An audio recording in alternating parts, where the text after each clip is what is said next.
Hello, everyone. Welcome back to Ghostwood, the Twin Peaks podcast.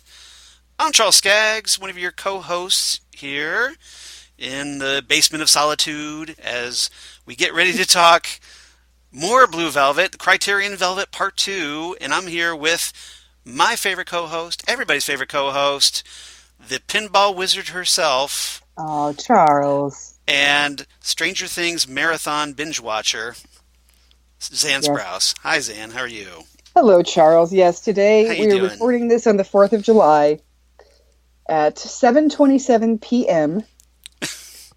And forecast, it is the 4th of July. Forecast seems rain, or is calling for rain. Calling for rain. Yeah, damn good pie. No, yeah.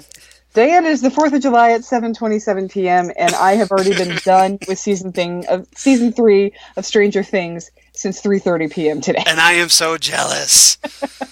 I've only watched one episode of Stranger Things, and I saw Zan's post online, and I'm going, no.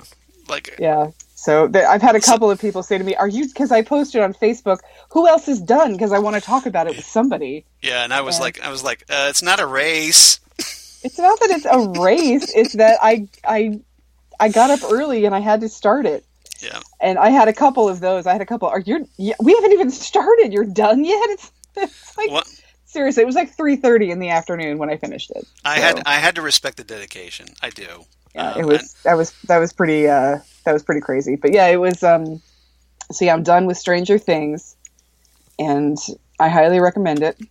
So that's good to know because I still have more. 7 episodes more to go? You got about 6 hours and 15 minutes left that you have to do. I guess I'll just have to suffer somehow. All right, you can finish this tonight. Exactly, I'll be off tomorrow, so we'll probably finish up. But here I am. I'm over at my parents' with my wife Lori, and we're kind of sitting around watching a movie, and I'm going, I could be watching Stranger Things right now. And Mom, Dad, this is fun, but can we flip over to Netflix, please? That would be great. Why don't you guys just take a nap so Lori and I can watch Stranger Things? Is that cool? I was over at my parents' house, I think, the day or that night that the Gauntlet dropped on Mr. Science Theater, MST3, the Gauntlet. The Gauntlet. And you got to do the Felicia Day move. You got to do the Gauntlet. Yeah. And so they were starting to get tired. I'm like, can I turn on Netflix? So I'm like, I'm still here. I might as well just watch it while I'm here. So yeah, I get that. I get it. All right. But so, we're going to talk more Blue Velvet. Obviously, we didn't get to finish everything because there's just so darn much on this Criterion Collection.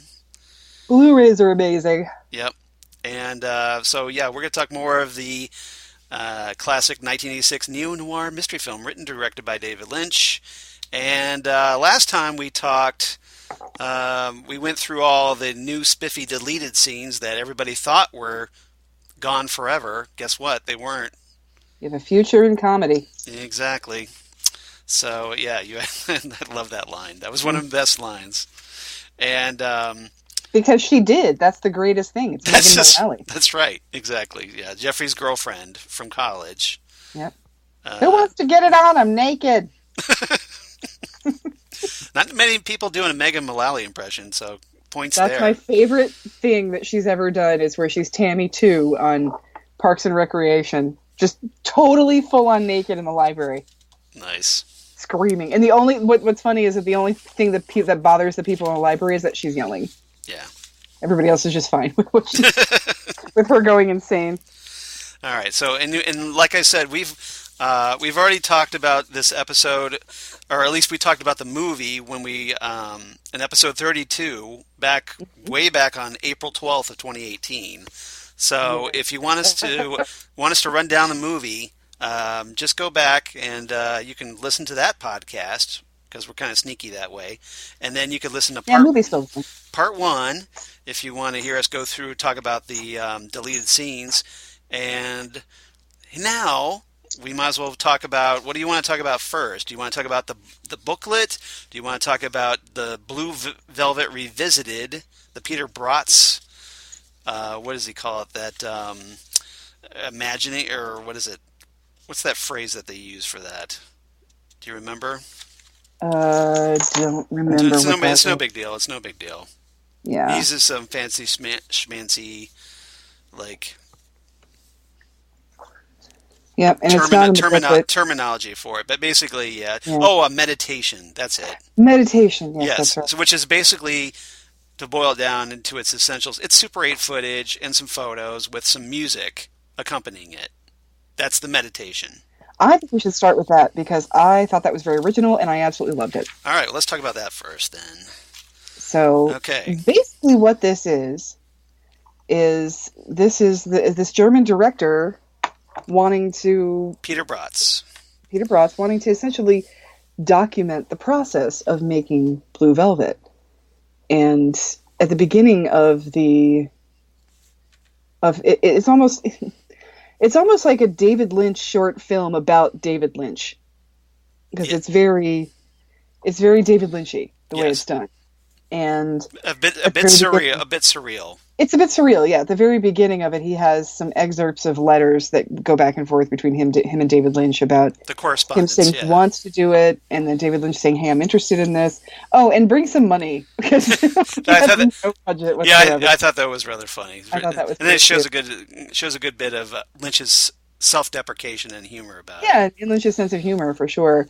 But I thought this was a fantastic way to show behind the scenes stuff without being tedious or without being too technical or without being too pieced together.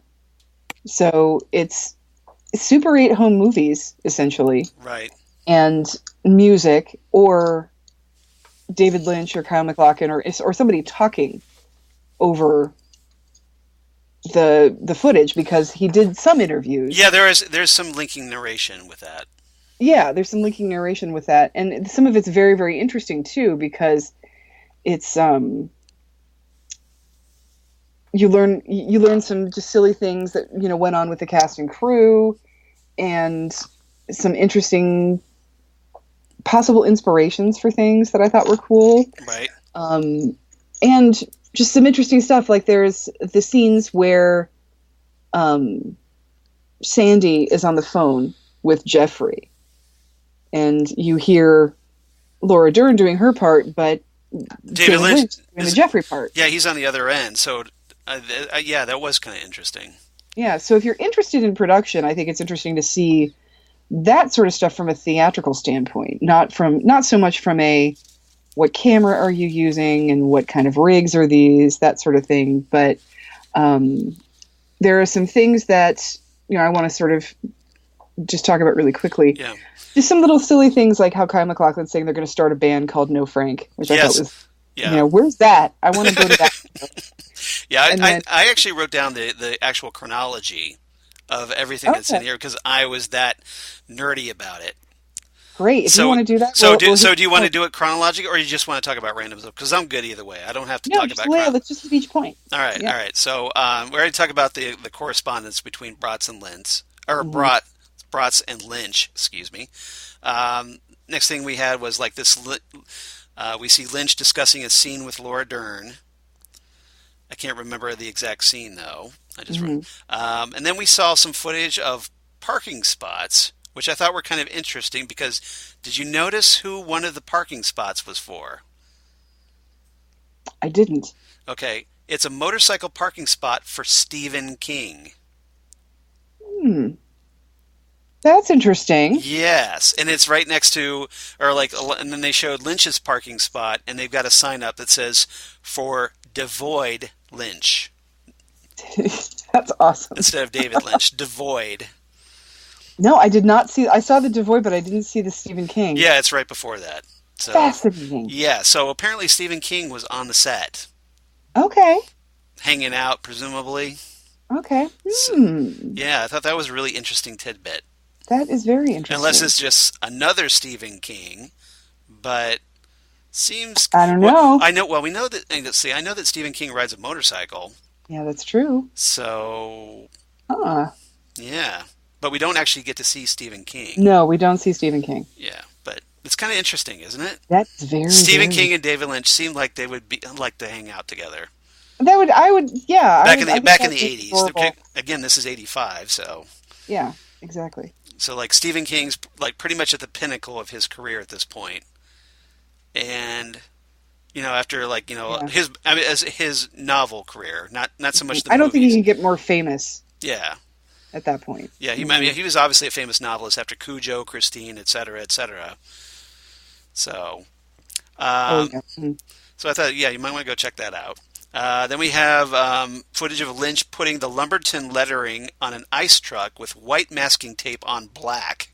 And it just shows you how this movie had zero money. Right. Because one of the things they wind up talking about in a couple of the different parts of documentary footage on this Blu-ray is that Dino De Laurentiis did not want to spend $10 million, $20 million, something like that, right, for Blue Velvet, which is nothing for movies these days. And he said to David Lynch, he said, cut your salary and cut the budget, and we can do it. Yeah. So, and I'm curious as to see what kind of cuts he made, but apparently it's director makes lettering out of white masking tape cuts. Well, it was also, wasn't there the deal that, if you do this for like I thought that was pretty cool. Like low budget, then you can have more creative control over the project. I won't need to supervise it. Yeah. That's the thing, is that David Lynch has made, probably millions of dollars on this in, video sales and theater sales. He got his Oscar his second Oscar nomination for this movie. Right, and he's probably thinking after Dune that as long as you're not spending millions of dollars on this, I don't have to babysit you.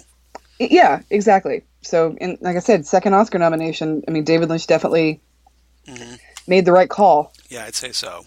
But yeah, it's kind of cool, and it just shows how hands-on. Once again, we've talked about this on Twin Peaks, but and other films. But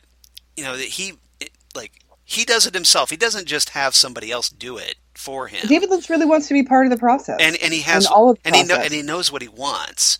And he's probably thinking to himself, well, yeah, I can just give me some masking tape. I can make the lettering, and we don't have to send off and have it printed or whatever and spend we don't have money. to call a graphic designer. We don't have to call somebody, an automotive painter or car decaler or something. We don't have to do any of that. I'll just give you some tape, and he does a great job. Exactly. So, see, it can be done. It can be done. It can be done. Next thing, you talked about this, that Kyle MacLachlan was talking about having the band No Frank someday. No Frank, yes. Yeah. Which I had to think came up at some point after meeting what's his face? I'm blanking on the name. I can't believe it. Dennis Hopper. Dennis Hopper, yes. Right. Yeah. Let's see. Next scene was Lynch talking about his health during the second week of filming. Mm-hmm. And he says he can hardly wait to get into the car and drive to the shoot. And he started talking about how Eraserhead was a similar thing, but he already lived there. And on Eraserhead, he sort of rented the space, and there was a room that he said it was completely black, and when you went in, the lights were all out, and it was total darkness, and he could just immerse himself in that world of Eraserhead. Right. So, but it just is another thing that shows you how personal and how invested David Lynch was in the Blue Velvet Project. I just think it's interesting he's talking about his health. It's like, well, why would you be so concerned about his health? Unless it's just brats going, well, how are you feeling right now? It could be that, or it could be that there had, Dune took a lot out of him. Yeah, true. It was a big production. There were a lot of factors. This is essentially his rebound movie from Dune. Yeah, it took a lot out of him. Yeah. This time, and he also says he thinks the film is about things people have going on inside them. And he makes this comment, so many strange things beneath an appearance. I know. And that's a perfect... Very Lynchian. To describe a small town also. Right. It looks one way, but it's partially that. Yeah. Some of it is that. It's not that that's not true. It's just that that's not the whole story with a small town. And again, it's essentially why Blue Velvet is the prototype for Twin Peaks. 100%. Yeah. and probably probably while making Blue Velvet, Lynch got a bunch of ideas that he figured, well, I can't put these in the film, so I'm going to make a little notebook, and maybe at some point I can do something with these. Right, exactly. All right. Next scene, we get filming from Jeffrey's father having his heart attack while watering the lawn. And this I thought was interesting, the sort of behind the scenes footage of how they had done that, and because it's so familiar, especially when he's in the hospital. Right.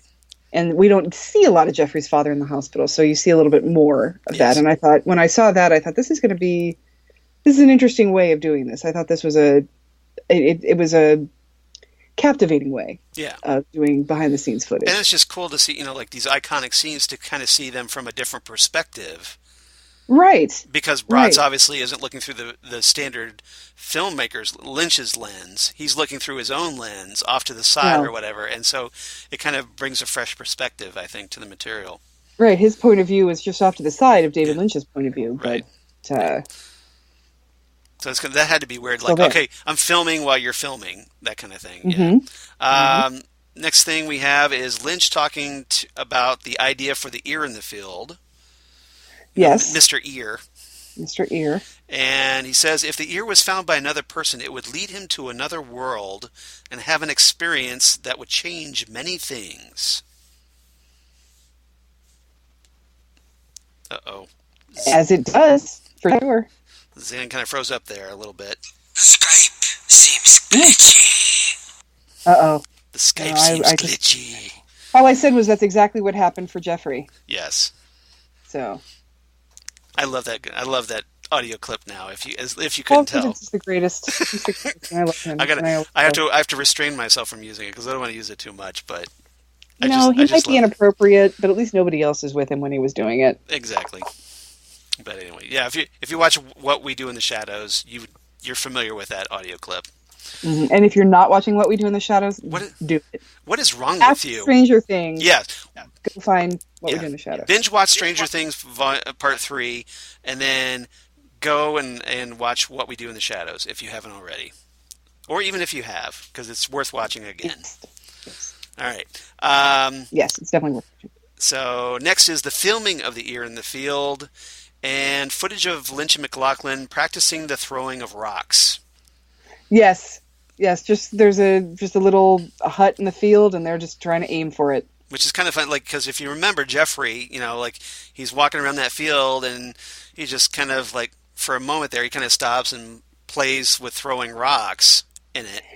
And now that we've seen the deleted scenes, and we know that Jeffrey is home for probably good, right? Unless some miracle of financial windfall happens. And he's probably not going back to college, and he's probably bored and listless and angry.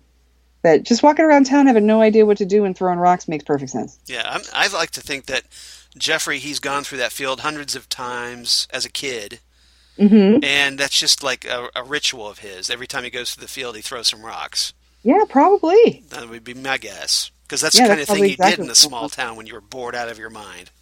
And that's probably just what he's... he's... Trust me on this. I know from personal experience on this. You know how this works. Exactly. He's an adult now, but he still only knows how to interact with this town as a kid. Right. So see, for me, you read comic books, you watch Doctor Who, and then you go outside and throw some rocks. That's it. Well, there you go. Now kids today have the internet, so they got lucky. Yeah. See, all we had were rocks, and we played with like sticks. And then, rocks and Mad Magazine, God rest its soul. Yep. R.I.P. Mad Magazine. I don't even want to talk about that. Yeah. Too sad. Yeah. But, yep. Let's see. Lynch talks about using computers in film. This was fantastic. Yeah, and he seems very prescient here, like very ahead of his time. Very ahead of his time, because everything he's describing are things you can do in film now. Right. Again, this is 1985 when this is filmed. So he's talking about George Lucas having money to use them, and he says if computers were used to make filming go faster, it would be incredible. And that's the thing. He's not talking about the George Lucas type of computer innovation when it comes to movie making itself with, like the, what is it called? The Dykstra rig, Oh yeah, where yeah, yeah. where John Dykstra started the process of moving the camera around the prop rather than the prop around the camera. Right. Any sort of computer animation, that sort of thing. And Yeah. some of the things that Henson was doing at the time, which was automating props, the computer mechanization of Muppets and other types of puppetry. But just David Lynch was talking about the practical side of filmmaking, about how you can push a button and your lights turn on, and then it's wrong, and then you push another button and your lights are on. And that's how film is done now. Everything is rigged through a system, and you have a board, and lighting is done from a control panel rather than from get a bunch of guys and move the rig 5 inches around, because, everything's, a closed system within itself, and you have to move it manually. So yeah, a lot of the things he talked about wanting are things that we can do now in film, which I thought was, I was happy for David Lynch when I thought about that. I was like, "Aw, yeah. things for you now, David." It just shows what kind of visionary he is, that he was already thinking ahead like that before it became like the industry standard. Right, and just thinking about what computers can do. Yeah. Just for your practical daily, everyday thing. Now for Lynch, it seems like he is more the visual. He's not so bogged down in the technical, and I think this is why he's thinking, well, if anything we can do to speed this up, I'm all for it, because it takes way too long. Right. I just want to get the shots Lynch I want. Even says in this, right. He even says in this, I never started out trying to be a filmmaker. I'm a painter. Right. He's the visual. He's a painter, not a filmmaker. Yeah. So I'm sure that he's not a lover of the tech. I don't think he's not a techie. He's not a gadget guy. He just wants a way to make it happen. Yeah. He says that he'd love to be able to do this, but he says it would take a lot of money to research and get the bugs out. So he wants basically somebody else to figure this out for him. He wants to use it. He doesn't want to innovate it. Yeah, exactly. He says you need to use state-of-the-art tech, or it won't look right, and you won't have control. So he's a big proponent of like using whatever it takes to get the shot that you want. Do it right the first time. Yeah. And he's obviously like, he's not one of those like, well, you have to use X camera from 10 years ago to get this look. He's just more like, okay, whatever you've got, that's the best technology to get what you want. Use it.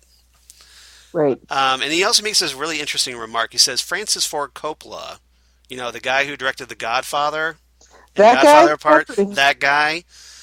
He says he wants to be able to think his film and have it appear on screen. So I'm thinking, what conversations are these guys having behind the scenes that we don't know Seriously, about? Right? We're like, how did that come up over dinner? Yeah, I know, right? Like, yeah, I want to be able to think my movie into existence. And that... But I found that fascinating. That would be, the easiest way of... Because you have the visual, but then you have to have the technical knowledge to make the visual look exactly like you want it in your brain. Right. And sometimes you don't always have even the words for it, let alone the knowledge and the expertise for it. Yeah. So. But, yeah, it was pretty cool. Next thing is Lynch and MacLachlan running through the chicken walk scene with Laura Dern. I thought that was adorable. Him practicing the chicken walk. I was like, look, it's the chicken walk. That was awesome. That was a funny scene.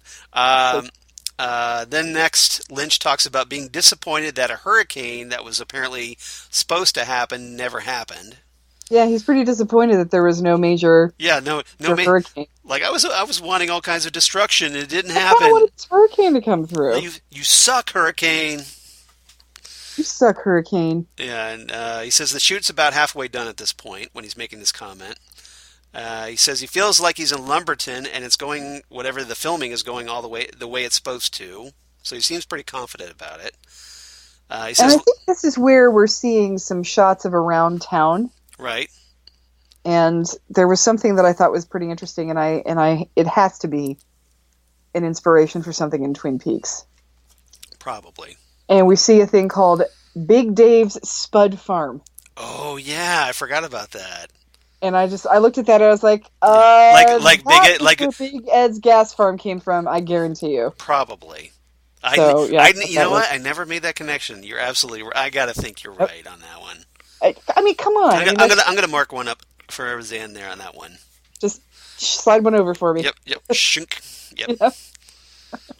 Points for Zan on that one. I was like, what? Big Dave's Spud Farm? Yep. I've heard of a place like that. I should have made that connection. You're absolutely right.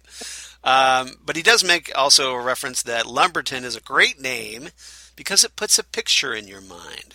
It does. This is a logging town. Right, Lumberton. You know what this town looks like. Yep. So, yeah, you can just say the name Lumberton, you can picture, okay, it's got to be some kind of logging town, like you said. The logging town, it's a small town. It's not a big metropolitan area because it's still surrounded by trees. Right. So. Next scene, he talks about painting and going to Philadelphia, the perfect place for him to go. It's Gordon. It's Gordon Cole.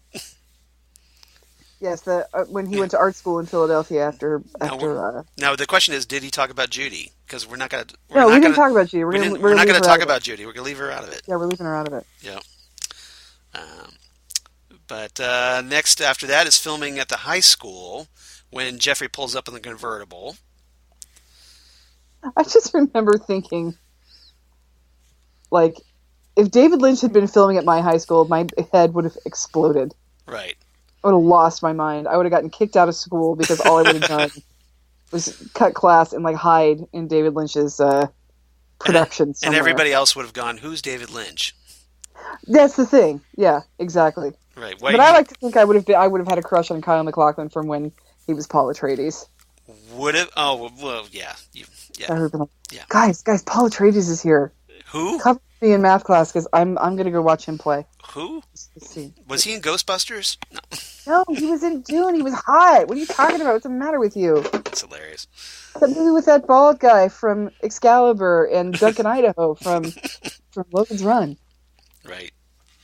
And Al from Quantum Leap, but that hasn't existed yet. I don't know. There's a child actor that's found. Right. Snow Velvet? Excuse me. Next is a conversation with Alan Speight, the sound designer. I didn't get much of what he was talking about, but, Well, they were talking about how... if you remember it, that's awesome. Yeah, he was talking about how he and David Lynch sort of talked about what they want, basically, the town to sound like and how they want the sounds to be and what type sounds we're thinking of and what sorts of... The soundscape, basically. Just how to, right. What the idea of the soundscape is, and then from there he can find things to make it work. Okay. So, and then that kind of bleeds into some footage of Isabella Rossellini singing as Dorothy. I thought that was so cool to see her being Dorothy, but without the wig. Right. Because the wig, Isabella Rossellini has pretty much had the same hair since she started in movies. She has that short, very simple hair. Yeah. It's the same hair she had in White Nights. Right. And White Nights was like the year before that she made Blue Velvet. Like White Nights was released, the beginning of 1985. So when you see Blue Velvet, thanks to all the makeup and Isabella Rossellini was a model, but there's model makeup and then there's singer at the Slow Club makeup. Right. So we're not used to seeing her in that sort of lounge singer, lounge singer siren type makeup. Right. And that wig is so different for her. You never see her with that much hair, so that's a very much. Yeah, well, and and she's got big '80s hair for the time period. Right. It's a wig. Yeah, exactly. Even in the confines of the story, she takes the wig off. Right. In her apartment.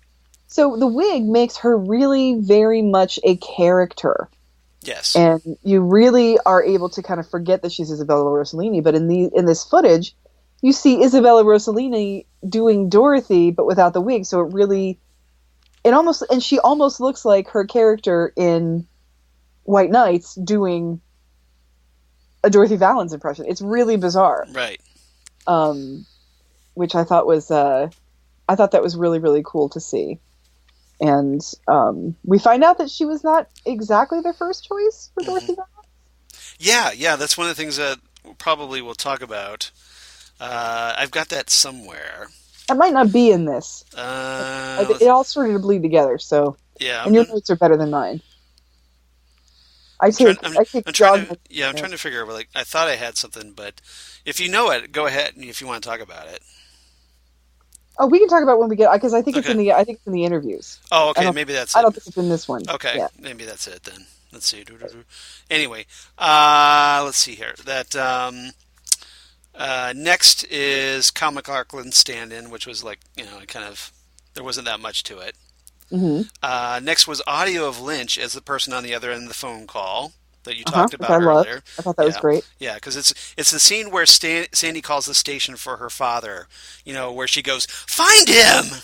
Find him!" Yeah, and that scene. Did you catch the little clipping of the personal ad when they start talking about the Sandy character and the Jeffrey character together? No. There was a little clip, just a little snippet that was just a quick shot on the screen of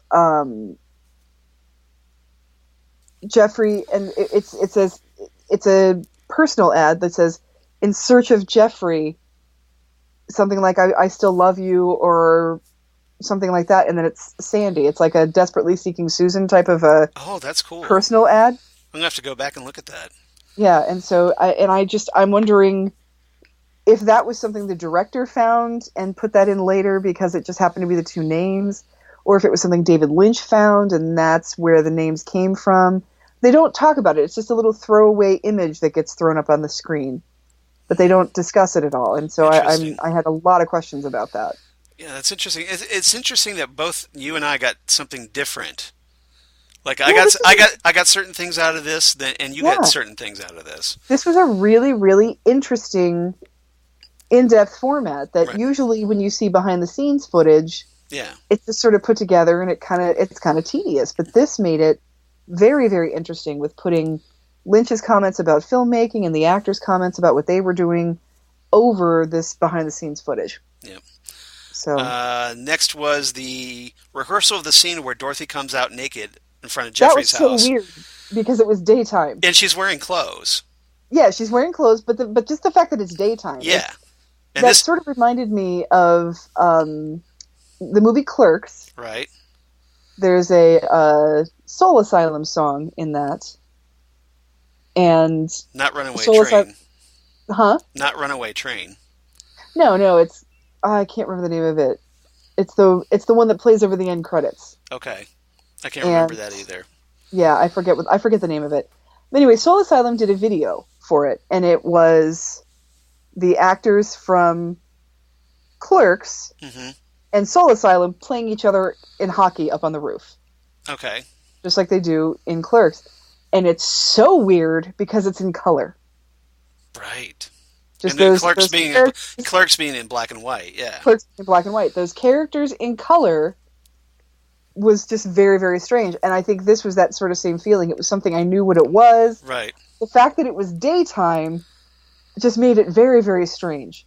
Well, and it's even more interesting because if you remember from in part one when we talked about that this scene was what essentially got them banned by Wilmington, the city of Wilmington, from doing anything more, any more local filming, or at least and or at least on the streets of Wilmington.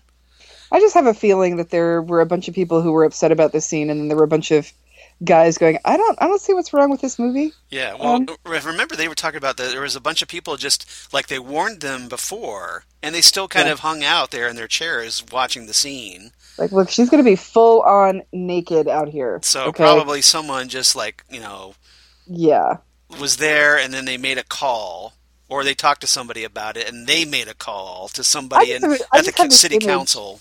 Of this, like, really uptight, Tipper Gore type of woman, all upset about it, and the husband trying to talk her down, saying, honey, I think he's making an art film here. Old PMRC Tipper Gore, yes. There's a blast from the past. Yes, PMRC Tipper Gore.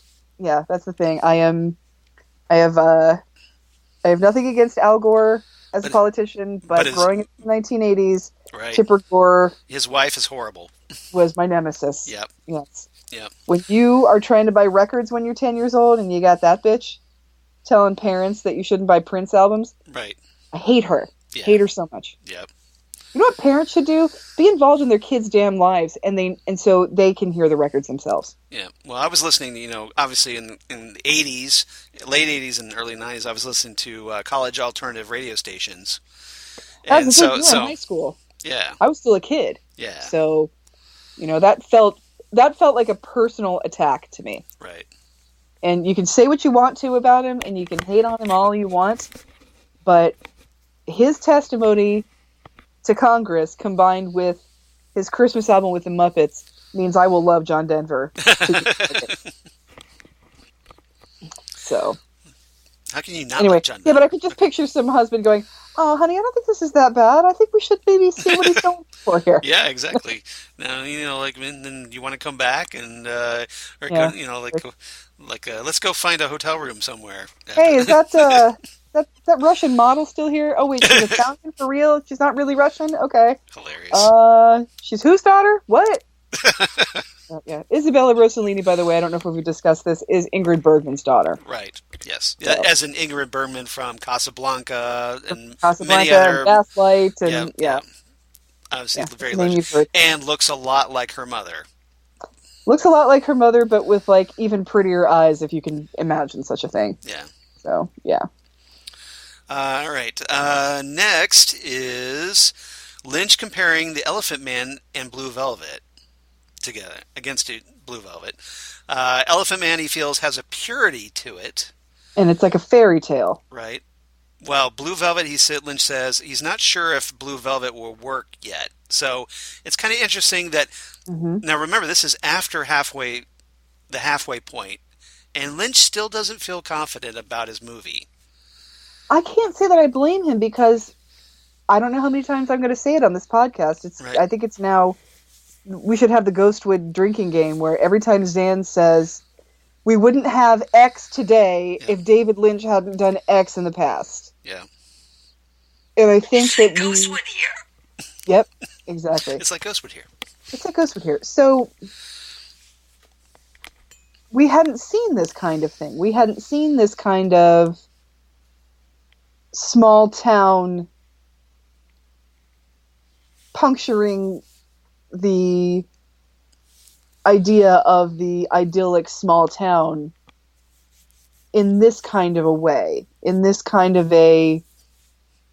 because not only are you hoping the bad guy gets his what for, but you're also kind of rooting for sort of this trashy lounge singer, which is kind of not, right. And she seems to live seriously kind of messed up. Yeah, exactly. And, the thing is, it's like, usually in these sort of situations, you have somebody who falls into something that they shouldn't. And it's this tragic situation that they have to get out of. Whereas Jeffrey went looking for something he shouldn't. He went looking for trouble, yeah. He went looking for trouble, and he found... And what everything he's doing is to try and help Dorothy. I mean, he doesn't need to get out of anything.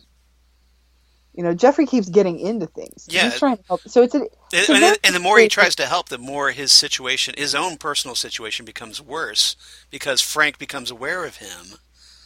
Right. And threatens him and whatnot, and puts him in danger, puts Sandy in danger. Right. Right, but yeah, he goes looking for it. It's not like Yeah. not like he stumbles on it or something like that. Right. So. But yeah, that's the kind of stuff we haven't really seen, and we haven't seen things like, let's find an ear in the first 3 minutes of the movie. Yeah, exactly. I think it's more like the first 10 minutes, but still. Yeah, I get what you're talking about. Yeah, it's kind of gruesome, and this was like the same. While he was making this movie, other things had sort of come out that might have been a little bit more indicative of the fact that audience might be ready for this sort of thing. Like 1985 was Angel Heart.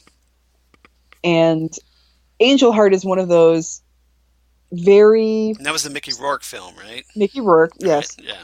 Highly recommend Lisa this movie. Bonet was in that, wasn't, if I remember correctly? Lisa Bonet was in it, yes. Robert De Niro. Mm-hmm. And Dan Florek of Law & Order fame. Oh, I didn't know that. I've never seen the movie, so... Oh my God, Charles! I know! I live a sheltered Let's life. go and watch it. When you're done with Stranger Things, I would. Call me up and we'll watch it, because it's really good, and I haven't seen it in a while, and I'd like to watch it again.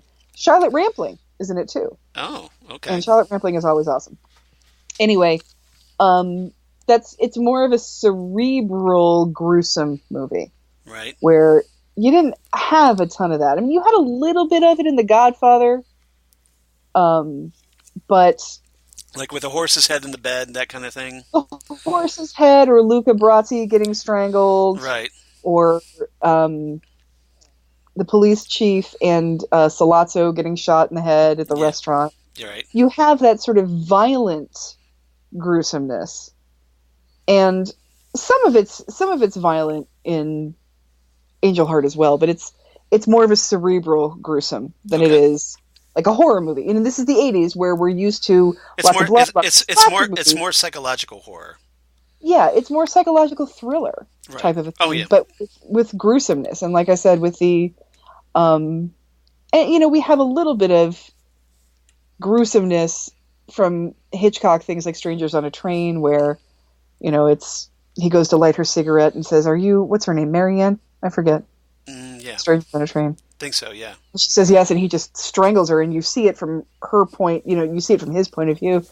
But it's not gross. It's not moldy ear gross. It's not, Don... It's not ants crawling over an ear gross. No, it's not Don tied up bleeding from his head where the ear is gone. Right, gross. or dead yellow man standing, It's not Yellow Man. Yeah, exactly. So, but I think Angel Heart sort of opened thing, and Angel Heart was very criticized, but at the same time, people were really talking about it, and people saw it because it was kind of a shocker. Right. And this was not. He was making this when that came out, so I don't think he knew that the 80s were going to open the door for a different, a little, people being a little more ready for things like Blue Velvet. Right. So. Yeah, I mean, Lynch at this point, he's obviously still pushing those boundaries. Mm-hmm. And this film is obviously a great example of that. And let's not forget that a naked woman walking down the street in a suburban neighborhood is a true story. Right. It came from his own experience. Yes. Yeah, this actually happened to David Lynch. He actually saw this as a child. So, it's not that. I mean, this movie's not that out there as people like to think it is. No. It just so happened, something that happened to him, and he wanted to kind of share this with everybody through his movie. Right. All right. Let's see. What's next? Isabella talks about Dorothy being confused and unpredictable, which is kind of the understatement of the century. She's very confused and unpredictable. She almost has Stockholm Syndrome. Yeah. And she's just trying to do what she can do to deal with whoever she needs to deal with. So. Well, and then she's also trying to kind of she reaches out to Jeffrey. Like, Jeffrey just happens to be there spying on her. Mm-hmm. But she desperately clings on to him. She needs somebody in her corner, for sure. And then, she kind of gets into, like, this whole, like, rough sex with him. The whole hit me and exactly. Exactly. I don't even get the kind of a little bit of sadomasochism there. I don't even get the feeling that she particularly likes that or has done that very often. You know, it feels very new to both of them almost. But for her, you know, that's what she's the one who initiates that. Right. And that's probably the result of because of her experiences with Frank. So she probably figures, well, hey, Jeffrey would probably like this too. Yeah, whatever I can do to keep him and Jeffrey's just happy with me. Like, what? Jeffrey's not interested. Yeah. Exactly. Jeffrey's a voyeur, but Jeffrey's not a... Yeah, he's not into that. That's a little too out of his wheelhouse. He's not a dom. He's a voyeur. Yeah, sure. Exactly. He's a looker, not a doer.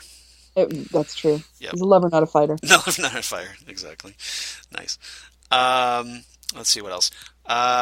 Lynch talks about Dennis Hopper being the perfect Frank. He says he's a great human being, offset, and understands the picture. And that's and I am going to break into a little bit of the other interviews where Dennis Hopper talks about. He says that, you know, he had just gotten out of rehab, so he didn't have a career at the time. Right. And he was trying to rebuild his. He was trying to rebuild his, yeah. And Hopper was this wild card that people had no idea what to expect from because he had been an addict. And so who knows what he could have done. Right. But we'd seen Dennis Hopper as sort of a weirder character and an over-the-top character, so... And, you know... He had something to prove, because here he was he insists, like, you know, like, that he had to convince Lynch that he got himself clean. Mm-hmm. And, you know, probably also the producer...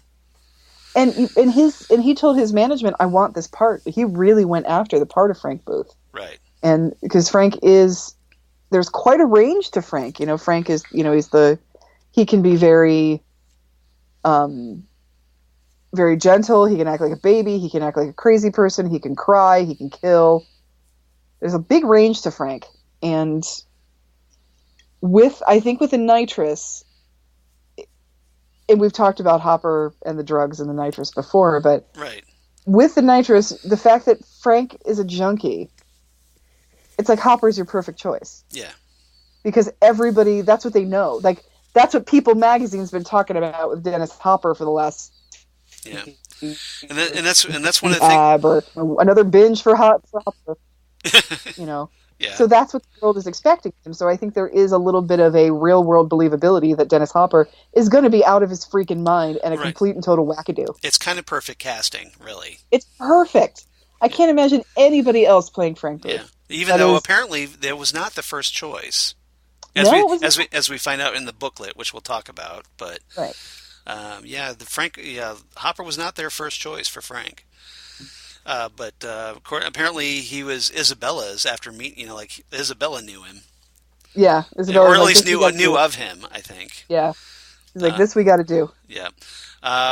Lynch also talks about Jack Nance, you know, which obviously appeals to Twin Peaks fans. He says Lynch likes to hear his stories.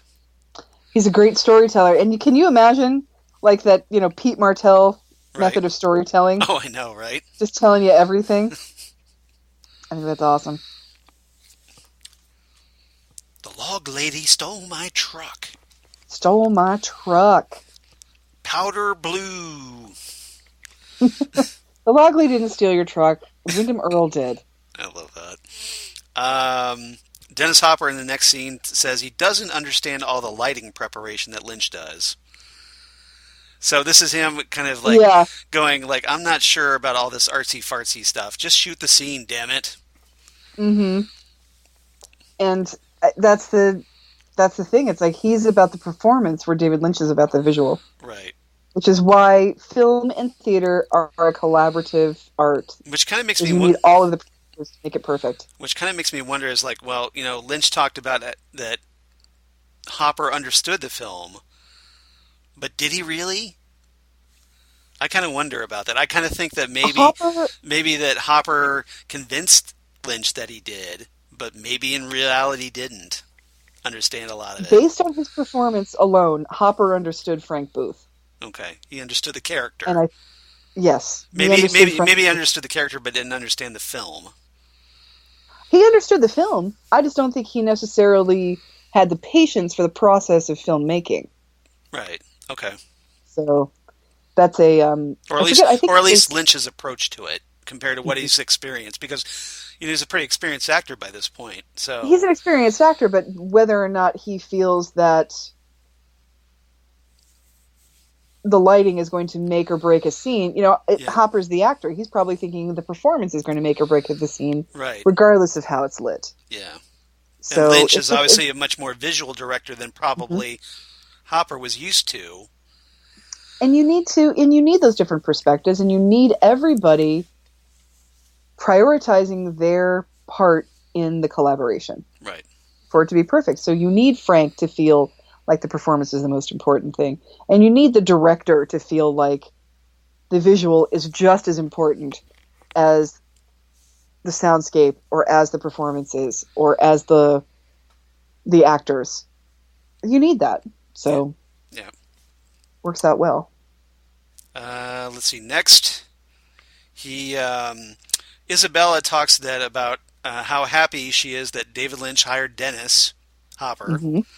She says her admiration for Dennis brought more to her character. Right. So apparently she was kind of a fan of his work. And I think you can sort of see that because when you admire someone, mm-hmm. there's a level of intimidation. Right. I don't think it's a malevolent type of intimidation, but there's a reverence and an intimidation there that Dorothy needs to have when it comes to Frank.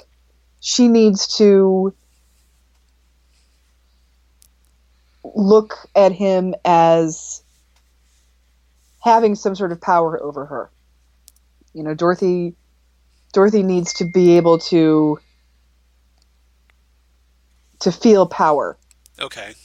Being held over her. Right. And if she has a reverence over Dennis Hopper, then she's probably thinking, oh my gosh, here's this, that, he probably has some sort of spell on her. Maybe a little bit of pressure because of wanting to make, as far as Isabella. Right. She wants to prove herself to Dennis Hopper and probably wants to impress him. She wants to rise to his level. Right. And so she's probably going to put more into her performance. Right. As a result, and so maybe she does kind of feel a little bit of pressure, and maybe that kind of at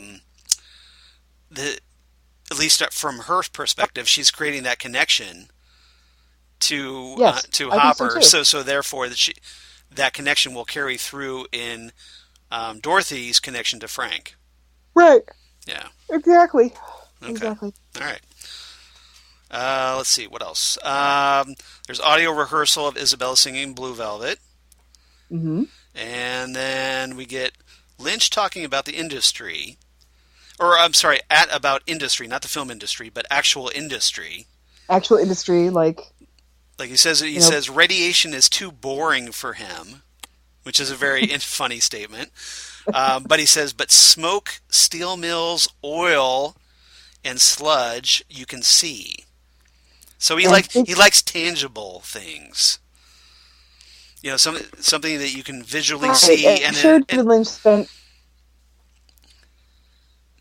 I'm sure he spent a decent amount of his childhood watching radiation horror movies, as everybody did in the 50s and 60s. But there is something tangible, and we've seen that, steel mills, I don't know, maybe like a sawmill. Yeah. Oil and sludge. Well, Eraserhead or, yeah. Yeah, pencil factory, that kind of thing. Yeah. Now, obviously, he does kind of get into radiation a little bit because, remember, Part 8 of Twin Peaks: The Return. That is very, very true. And he made that one of his visual masterpieces, I think. But he made it tangible. He still made it tangible with that garbage idea that came from space. Yep. Yeah. Yep. And Mother or whatever, and yeah, exactly. Next scene is Brad Dourif, and I was kind of disappointed by this a little bit. Brad Dourif says Raymond is boring, and he said he wouldn't do this role for any other director but David Lynch. I was a little disappointed by that. Well, I mean, I kind of get his point, but Raymond is a waste of a Brad Dourif. Okay. So you think it's fair? I think it's fair. I think part of Frank's cronies Yeah. are, you're supposed to have this weird group of people because that's who Frank would be around. Right. But Frank is the standout, for sure. Right. And you don't want Brad Dourif overshadowing Frank. I think if you put Brad Dourif and Dennis Hopper in a room, they could have a personality death match. Yeah. You think they would? I think creatively they probably would butt heads, right? Not even creatively butt heads. Just if they were in just a contest of being out there, their animated selves. Yeah. Brad Dourif is very, very animated and very visual. Just think of the things he did with his eyes as Piter DeVries. Right. Exactly. And even vocally, when Brad Dourif was Chucky, and all he had was his voice. Mm-hmm. He's very animated. He's very, very emotive. Yes, thank you. That's You're a good welcome. word. You're welcome. So I think it is a little bit of a waste of a Brad Dourif, because I know sometimes, I remember watching this one of the first times going, when's Brad Dourif going to do something Brad Dourif-y? Right. But he doesn't really. So, Except for doesn't. Yeah.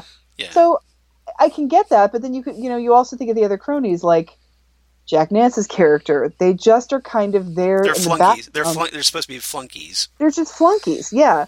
And Jack Nance is a very similar one. I think he's a little more understated, but again, put him in a room with a Brad Dourif, and they'll have a personality death match. Well, and that's a great segue for the next scene, because Jack Nance tells this story that apparently Lynch wanted him and Dourif in the same car together. Yeah. And he says, then he talks about that he doesn't go to the movies and he can't get beyond the suspension of disbelief. Which I think is hilarious. Right. For somebody who is in the movie. Yes. That requires the most suspension of disbelief. Right. In the history of the moving picture. Working for David Lynch, yes, you would think that would be a requirement, right? You are Henry Spencer. I know, right? Is there a movie that requires more suspension of disbelief than Eraserhead? Oh my God. And there's not. There's not. No. I totally agree with. I'm totally with you on that. I think that's fascinating. Yeah. That he can't suspend disbelief. Have you watched Eraserhead, Jack? But he'll cut up one of those fake chickens just like regular chickens and be great at it. Yeah. So. Okay. So I think he has a respect for the craft, but just I don't think he enjoys the weirdness of it all. Because it's so easy to believe that a guy going out fishing would kind of go out and there'd be a girl wrapped in plastic right out there on the beach. Or a fisherman who's good at handling fish would somehow get a fish caught in the percolator. Right. Don't drink that coffee. Fellas. Yeah. Yeah. I thought that was amazing. It was. You did Jack Nance, right? I mean, you remember that, don't you? What? Yeah. You remember that you're Jack Nance, right? You realize you're Jack Nance? Yeah. Jack Nance, have you met Jack Nance before? Just saying. All right. Jack Nance. Next. I'm at your house right now. Yeah. Call me. Oh, nice. Very nice Lost Highway reference. Thank you very much. Which, that's kind of... We didn't talk about this, but Zane and I saw Lost Highway not too long ago. Yes, we did. It was Charles' first time actually sitting on I've never seen that. Chris was there, Zane's husband, Chris, and we're all watching this. And Chris, I don't think, had seen it either. Mm-mm. Chris had not seen it at all. So we are. We're like two Lost Highway virgins. Uh-huh. And I, of course, took the day off to see it the day it came out. Yeah.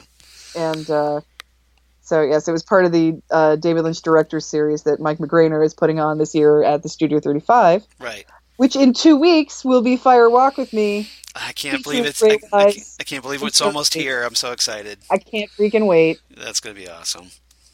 So excited. So yeah, it's it was fun to show to show Lost Highway to people who hadn't actually seen Lost Highway before. Right. I was glad you guys enjoyed it, and I'm glad you got to see Robert Loggia's speech. Yes. On tailgating. Yeah, I kind of seen some of that before. Like I think I told you that I'd seen some scenes flipping around the cable channels. Yeah. But I never watched the entire movie all the way through. Mm-hmm. So yeah, that the Loggia scene where he's all about tailgating and going off on this guy, that's epic. I want you to get a manual. Yeah, I want you to study that mother effer. And Robert Blake is just uber creepy, especially knowing what we know about Robert Blake in real life. Now that we know what we know about Robert Blake, but yeah, Robert Blake, this is the greatest thing Robert Blake ever did. Yeah. And he does an amazing performance in this, and he is the standout, and he's in it probably like if you add up all of his screen time, I bet it barely reaches 5 minutes. Yeah. And he's the standout performance. But he makes the most of it. Because he's just such an enigmatic character. The mystery man. He certainly does. He's so visually striking. Right. With the makeup and it's very, very interesting. Yeah. And then seriously, 3 years later he goes to prison for killing his wife. In an interesting turn of events. Yes. Yeah, exactly. All right, so back to Blue Velvet. Sorry, I just had to kind of throw that little aside in there on that one because it was a lot of fun. Next one is Lynch talking to us about living in a dark world with confusions. He says, people don't know what's going on. And nobody really knows what the hell is going on most of the time. No. I mean, everybody's just making it up as they go. Pretty much. Yeah. Pretty much. Next is Dennis talking about a woman who asked him if he wrote the part because it sounds like him. There's nobody who can do Frank. Yeah. And, like I said, when we talk about the booklet, we'll talk about there's some good choices of good actors, but they're not Frank. Again, it's perfect. Again, it's perfect casting, really. Yeah, it's amazing. And he apparently finds Lynch's mind a subjective trip. And Lynch asked him what he thought what people would think of the movie, and Hopper told him he thought it's essentially a horror film, but in a subconscious dream world. It is pretty horrific. Ping. Yeah. So, you can hear that? Oh yeah, I can hear that. I'm sorry. That's all right. I can't turn it. It's That's all right. It's syncing. It's a text message. So no big deal. I apologize. I can't turn it off. That's all right. Dennis doesn't think Lynch is a film buff and that he's not up to date on movies being made. That's the thing. He's David Lynch is a David Lynch film buff. Right. He likes what he likes, but even David Lynch admits he didn't get into this for filmmaking. He's an art buff. Exactly. He's an artist. So essentially it's a tool. Film is a tool for David Lynch to create his art. Mm-hmm. So he's not like, a lot of these guys, that watched all these obscure movies from He's not Martin Scorsese. No, exactly. About film. That is a perfect example. Yeah. Martin Scorsese talks about film the way we talk about film. He just geeks out over it. He's a film geek. Yes, Scorsese is. And that is not David Lynch at all. No, and David Lynch is an art geek. That's what he geeks out over. The visuals, the style, the audio, the music. Yeah, he's not in this to make movies. He's in this to make a visual painting. Right. And it's just essentially like his canvas, and that's why he's willing to use things like television because he knows television is another medium for him to convey his art in addition to film. Yeah, exactly. Yep. Let's see what else.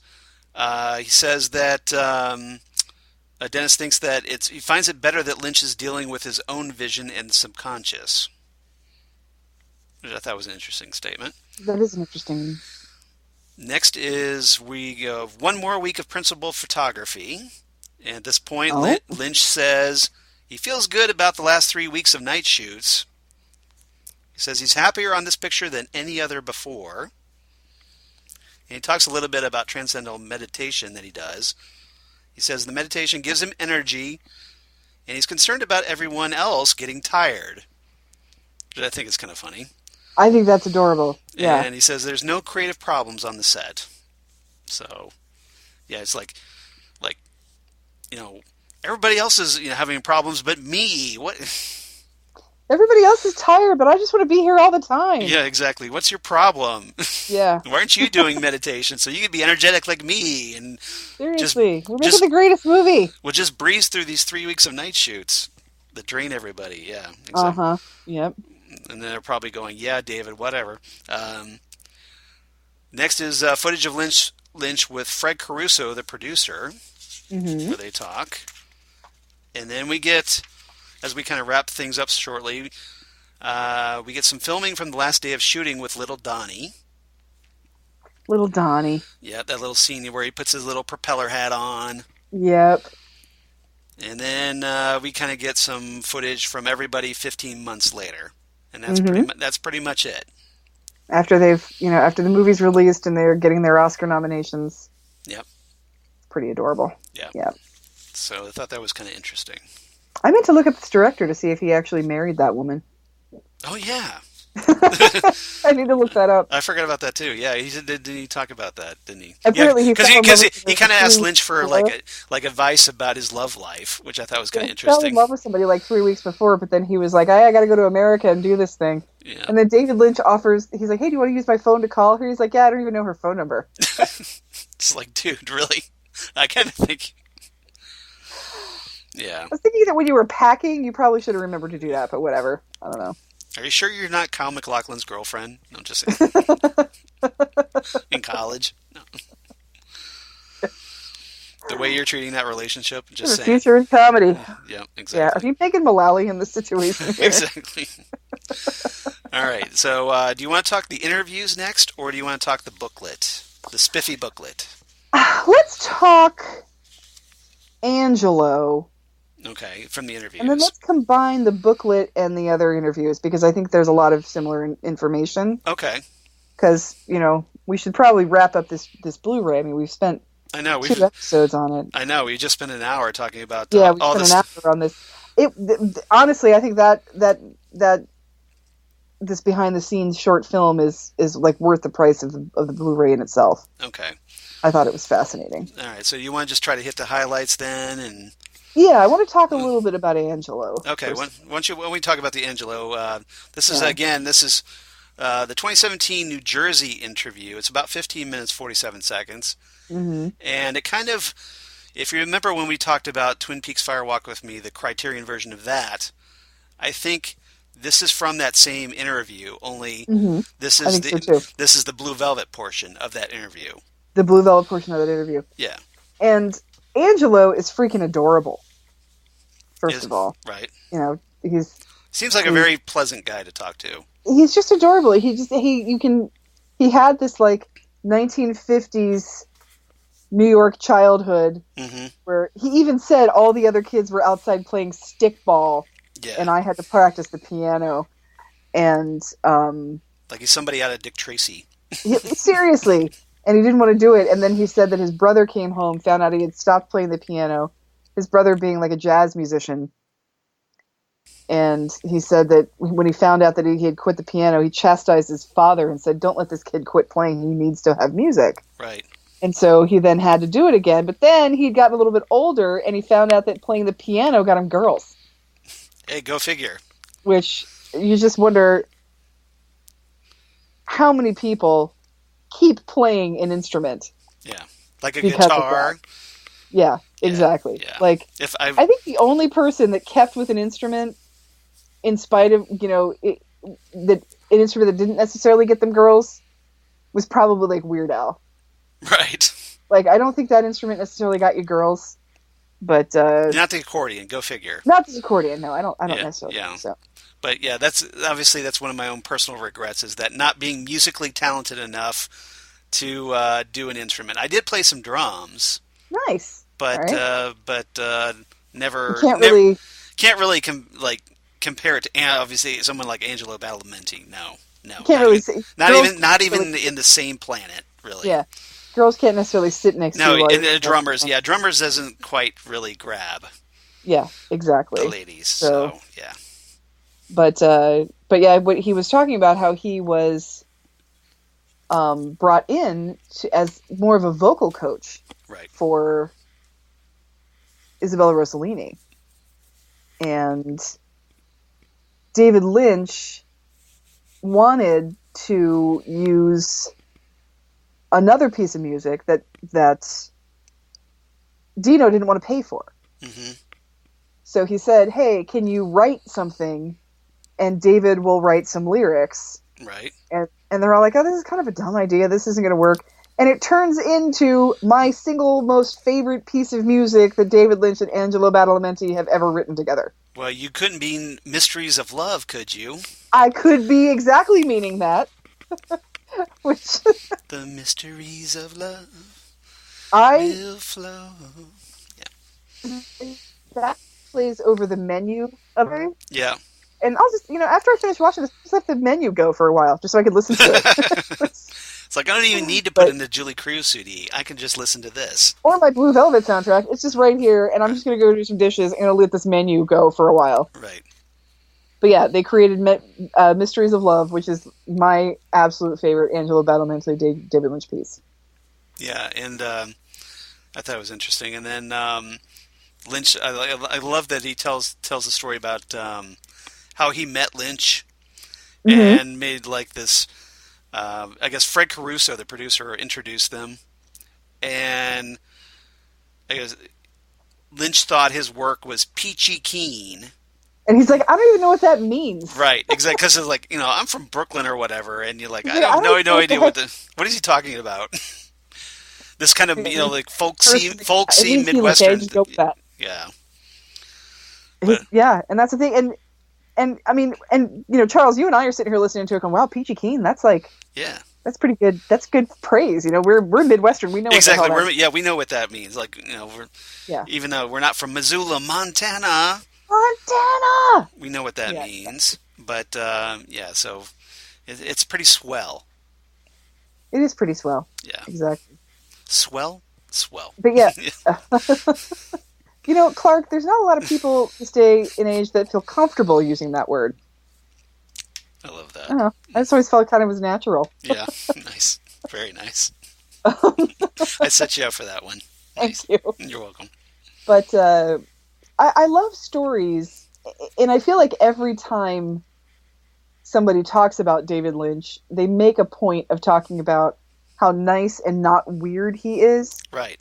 Very down to earth, I think it's so funny because I don't know why people think that people are exactly like their art. Well, and I guess it's because... that preconception, just you figure... That preconceived notion, right. I guess it's because I've seen interviews with David Lynch or Roger Corman or Alan Moore or something like that where their output is their imagination. It's not their everyday life. Right. David Lynch is not drinking fish percolator coffee and finding ears all damn day. Exactly. That's not what he does. He's not, he doesn't... It's those expectations people have. They figure, well, okay, he came up with these ideas. That must be how his brain processes things. Well, and it's just, that sort of a mentality just goes to show how little we value creativity as a species. Right. And as a culture, that creativity is something for children. Yes. Or it's something for weirdos. That the concept of creativity is lost on a lot of people, I think. Right. So, well, usually there's people that don't have creativity and aren't imaginative, or just even they can't, or just any sort of imagination whatsoever. They they stopped letting it run away with them after. Yeah. They think they have to grow up. Yeah, exactly. Yeah, I don't know, but and I also love stories about David Lynch and his folksiness. I think that's really adorable. Belly. Ugh. Whatever. Now the cats are in some sort of like a literal pissing contest with using each other's cat boxes these days. Okay. But, yeah, it's just kind of annoying. Okay, that's disturbing. Yeah, it's just weird. Whatever. Anyway, my cat just came in my room and peed. That's all. Oh, is that all? That's all. In a cat box. Yeah. But, I'm sure everybody appreciated you sharing that. That's there's a cat box in here. It's not that. She just peed. What do you... Interesting. Anyway, so that's okay, Angelo. We can fun. finish out Angelo, and then we can talk about the booklet and the interviews together. Okay. All right. Yeah, that's all I have on Angelo, really. Yeah, Unless you've got anything else. I just thought it was interesting how it was sort of this afterthought for him to write a song as a money-saving measure, and it's like the greatest song ever. Yeah, and it's just, yeah, exactly. So Yeah. it's such a great song, and it's perfect for this film. Oh, perfect for this film. Yeah. Now, the other interview on this is the It's a Strange World, the filming of Blue Velvet, which is also 15 minutes. Uh-huh. Which is essentially the crew, a lot of the makeup guys, second assistant director, etc. And I think we talked about this a little bit last time. Yeah, because this is where, like the Mr. Ear thing, and yeah, the two main points I want to take from this are the Yellow Man, right? Yeah, and Fred Pickler. That's the guy. That's the actor who plays the Yellow Man. Fred Pickler, and who just seems like this guy they pulled in off the street. And he kind of was. He was local. Yeah. But he's talking about the scene where he gets shot. Mm-hmm. And he knocks the lamp over too hard the first time he did it. Yep. You know, that scene where he kind of reflexively swats at the lamp. Uh-huh. But apparently the first time he just smacked it all the way across the room. Just went all the way, yeah, he did way too much of it, so. And then another time when after Dennis Hopper shoots him and kills him. Right. Then he says that Dennis told him to close his eyes after being killed because, you know, him looking at him with open eyes was throwing Dennis off. So I could just imagine Hopper being like really pissed off, like, you're supposed to close your eyes, damn it! Close your eyes when you die, idiot. Yeah. But yeah, this was a good one too because they have they revisit some of the filming locations. So yeah, you know, we can go to North Carolina and go to that apartment building and stuff like that. You could go to the stairwell where Jeffrey went up and down the stairs as a exterminator. And can you imagine living in that hotel in that apartment building and being like all of a sudden strangers are walking up and down your back stairs taking pictures? Like those damn David Lynch fans again. Ugh, we get like 2 a year. They're so annoying. Yeah, they're probably like, oh no, there's a new Criterion Collection. Oh my god. Oh, Blue Velvet again. Sick of this. I know, right? That's pretty funny. But yeah, I think we talked about this last time that there's really not a lot of other documented use of it before Blue Velvet, but this is the first time we have silicone. Yeah, they have the first silicone ear, or at least the first silicone prop, according to Jeff Goodwin, the makeup supervisor. And it's necessity being the mother of invention. And something cheap but sturdy and the creepy part also because the hair attached to the ear is actually David Lynch's. I know, isn't that bizarre? That apparently he swept up while, like, you know, just they were cutting his hair and he got a haircut. He's like, hey, I could use that, and I have no money on my movie, so give it back. Exactly. So, yeah. And then another great part of this is Shaw Burney talking about the creation of Ben's microphone. That was fantastic. Where he just kind of goes out in the truck. Yeah, he's just like that caged light bulb. Yeah, Lynch says, like, go find me something to use. And apparently this Burney guy was just like, I have no idea what to get him. And he's like digging through all this junk. Uh-huh. And then he just happens to he sees this image of himself in a work light that apparently he probably hung up just so he could see what stuff he was rifling through. Uh-huh. And he sees that it kind of looks like an old microphone. Right. And it's going to light him. And then he gets the whole, bing, light bulb over his head going. And again, necessity being the mother of invention, this is one of the most iconic scenes in this movie. Right. And then he says, go find me something from the truck. Right. And he brings it out and he says that Lynch just went apeshit over this. His quote. Oh, so perfect. And was completely joy over this, just really geeked over it, and supposedly couldn't wait to shoot the scene out at that point. I can't blame him. I thought it is one of the most iconic scenes in this movie. Exactly. For sure. So very cool. So it just seemed like the smiling hand of fate reached in and got that, and it was perfect. So. Yep. And then we get the very cool story from Ian Wolfe, the second assistant director, about Frank's death scene. Oh, yeah. Which I thought we should talk about because it's kind of interesting.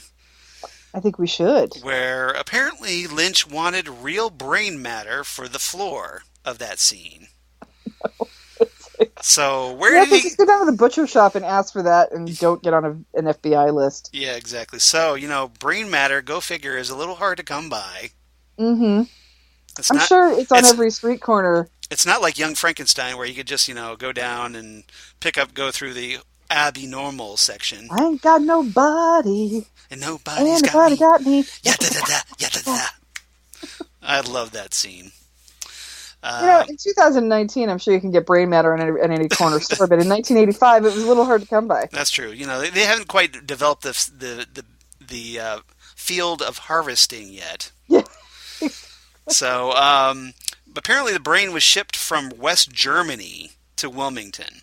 And all that's because David Lynch wanted real brain matter, as opposed to just faking it with something. For maybe a split second shot of the floor. Uh-huh. Yeah, that whole thing cracks me up. It's like, really, David? This is where we're spending our money that we don't have? Exactly. But you got to admire his authenticity for the whole thing. It's the artist. It's the whole artist mentality. It has to be. Yeah, so that's pretty funny. And then they talk. This is where David Hartley, the casting production assistant, talks about going to the seediest bars in Wilmington. I love that. Yeah, I love that. I love the fact that the Slow Club is a real club. Right. Exactly. So that's pretty much the interviews. So we might as well talk about the booklet now, really quickly. Let's talk a little bit about who could have been in this movie. Okay. I definitely want to talk about that. All right. Well, you want to talk about that? You want to talk about that first? Yeah, let's just talk about that first because I think we sort of touched on it, and I think we should talk about it now. Yeah. Well, so Dennis Hopper. As much as I love Harry Dean Stanton, right? Frank Booth was almost Harry Dean Stanton, right? Exactly. Harry Dean Stanton is like, no, this is too mean for me. I'm like, this is not who I can't do this. Yeah, I can't quite picture Harry Dean Stanton. Effing everything that moves. No, I can't picture that either. No, I can't either. Yeah. I mean, sure, he's an interesting actor. I'll give him that, but he's a great actor. But Carl Rodd is not Frank Booth. He's Carl Rodd. He's not Frank Booth. Exactly. And you gotta love Harry Dean Stanton for knowing that about himself. Right. So he's very obviously very self-aware that he also apparently with Harry Dean Stanton, he said after Lynch offered it to him, he apparently didn't want to go down the violent trip. Violent trip, yes, exactly. Yeah, so he's just not that guy, obviously. And apparently also Willem Dafoe came in to discuss the role as well. Which I think if anybody else had to be Frank Booth, Willem Dafoe would be a good one, yes. Willem Dafoe would be a good one. He brings a lot of that crazy energy. That would be good. He brings a lot of that crazy energy. He has that sort of creepiness, but also dangerous, unorthodox handsomeness that Dennis Hopper has. Yeah. But I still think... I just think that everything was aligned perfectly for Hopper at the time. Especially, I think that this was the perfect role for him to get back his career, to start getting roles again. Right.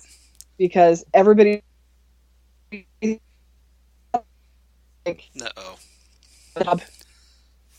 from Apocalypse Now, who then became a drunk. Yes. And now... So I think there was already some preconceived notions about him that worked out to his favor. And I think Hopper does a better job of the range. I think Hopper's range is a little more pure than Willem Dafoe's range. Like if Willem Dafoe were to cry when he's baby instead of daddy,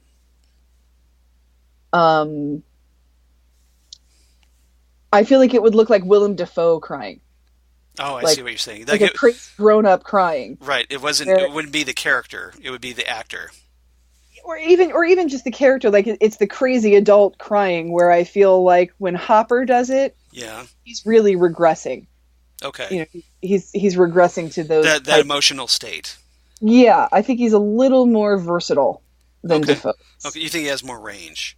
I think so. Okay. I think so. And I think when was Defoe Jesus? I have no idea. That was a couple years later, I think, wasn't it? I guess so. I don't know. I don't know Last what. Temptation of Christ. Oh, I forgot. Okay, Yeah. I'd never seen that movie either. So Okay. So I think it was, I don't know. I just think that I think Hopper was still a better choice, but Defoe would have done okay. It would have been a different movie, but he would have done okay. I think that's a fair argument. I think that is because I think Willem Dafoe can be great. Willem Dafoe's fantastic. He's played good characters. He's played bad characters. I mean, here he was in, I'm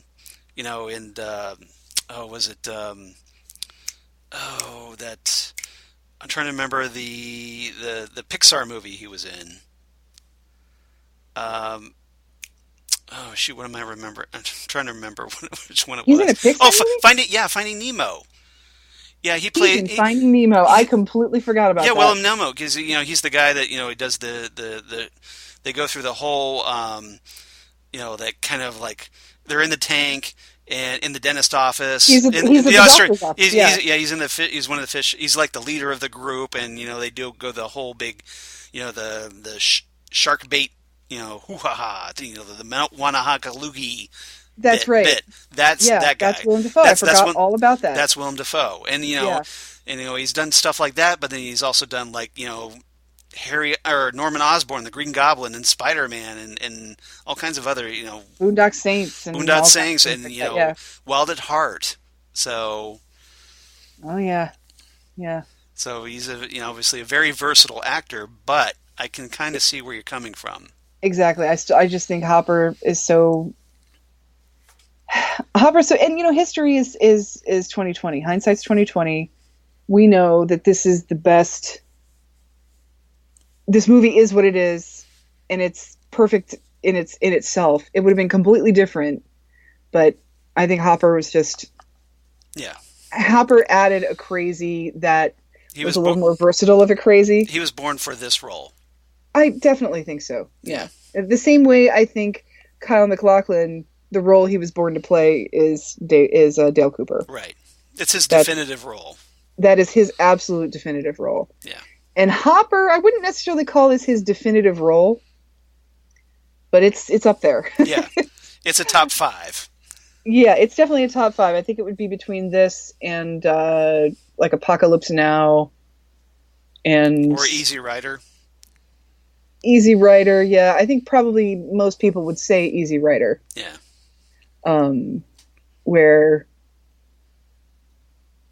But yeah, I think this is definitely up there as maybe top 3. Yeah, for sure. Sure. Okay. Isabella Rossellini, meanwhile. And I brought up White Nights before. Right. I'm going to bring it up again. White Nights, which was released in 1985, was a Taylor Hackford film about the Cold War, essentially. Right. Where Mikhail Baryshnikov was a Russian defector, and crash lands into Russia, and then is sort of kept there, and runs back into and gets thrown back in with his old girlfriend, who is Helen Mirren, who, by the way, when I was a child, I had seen her in 2 movies. I had seen her in White, and I had seen her in 2010. Right. So when I found out that she wasn't actually Russian, I was really surprised. I thought she was a Russian actor. She played a Russian cosmonaut in 2010. 2010. Yeah. Great. So those are the only 2 things I'd seen her in, and then I forget what the next thing I saw was, but I was like, whoa, she's British? I had no idea. But yeah, Helen Mirren is who David Lynch wanted for Dorothy Vallens. And I think that would have been fantastic. Right. Because I don't know if I've told you this, Charles. Yes. Helen Mirren's my favorite actress of all time. Oh. Yeah. I can respect that because I really like Helen Mirren. So. I think Helen Mirren is freaking amazing.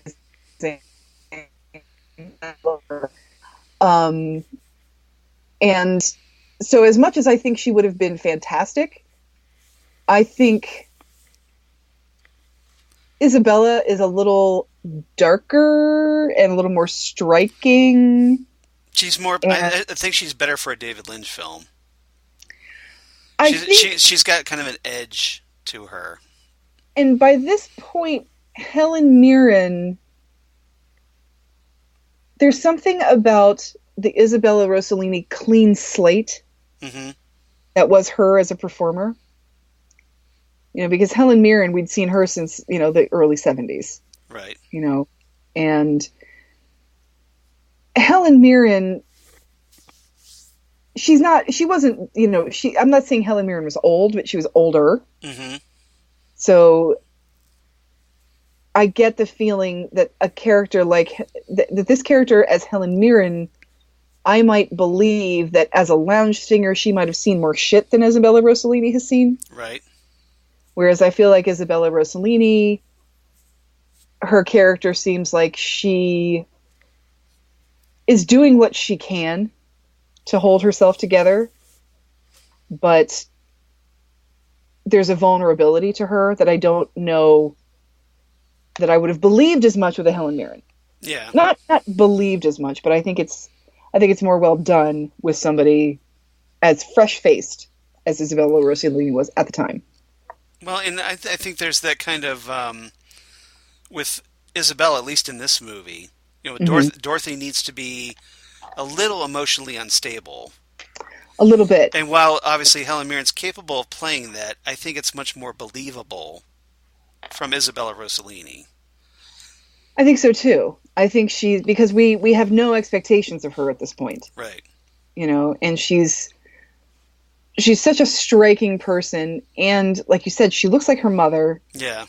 Who we've seen play crazy. You know, and she's an exotic beauty. Yeah. Well, we've seen Ingrid Bergman play, well, not crazy, but someone that is being made to become crazy. Right. You know, when you think of like Notorious or Gaslight, something like that, there's that vulnerability of her, and she's able to get out of it, but there is that vulnerability that I feel Helen Mirren's a little too strong for.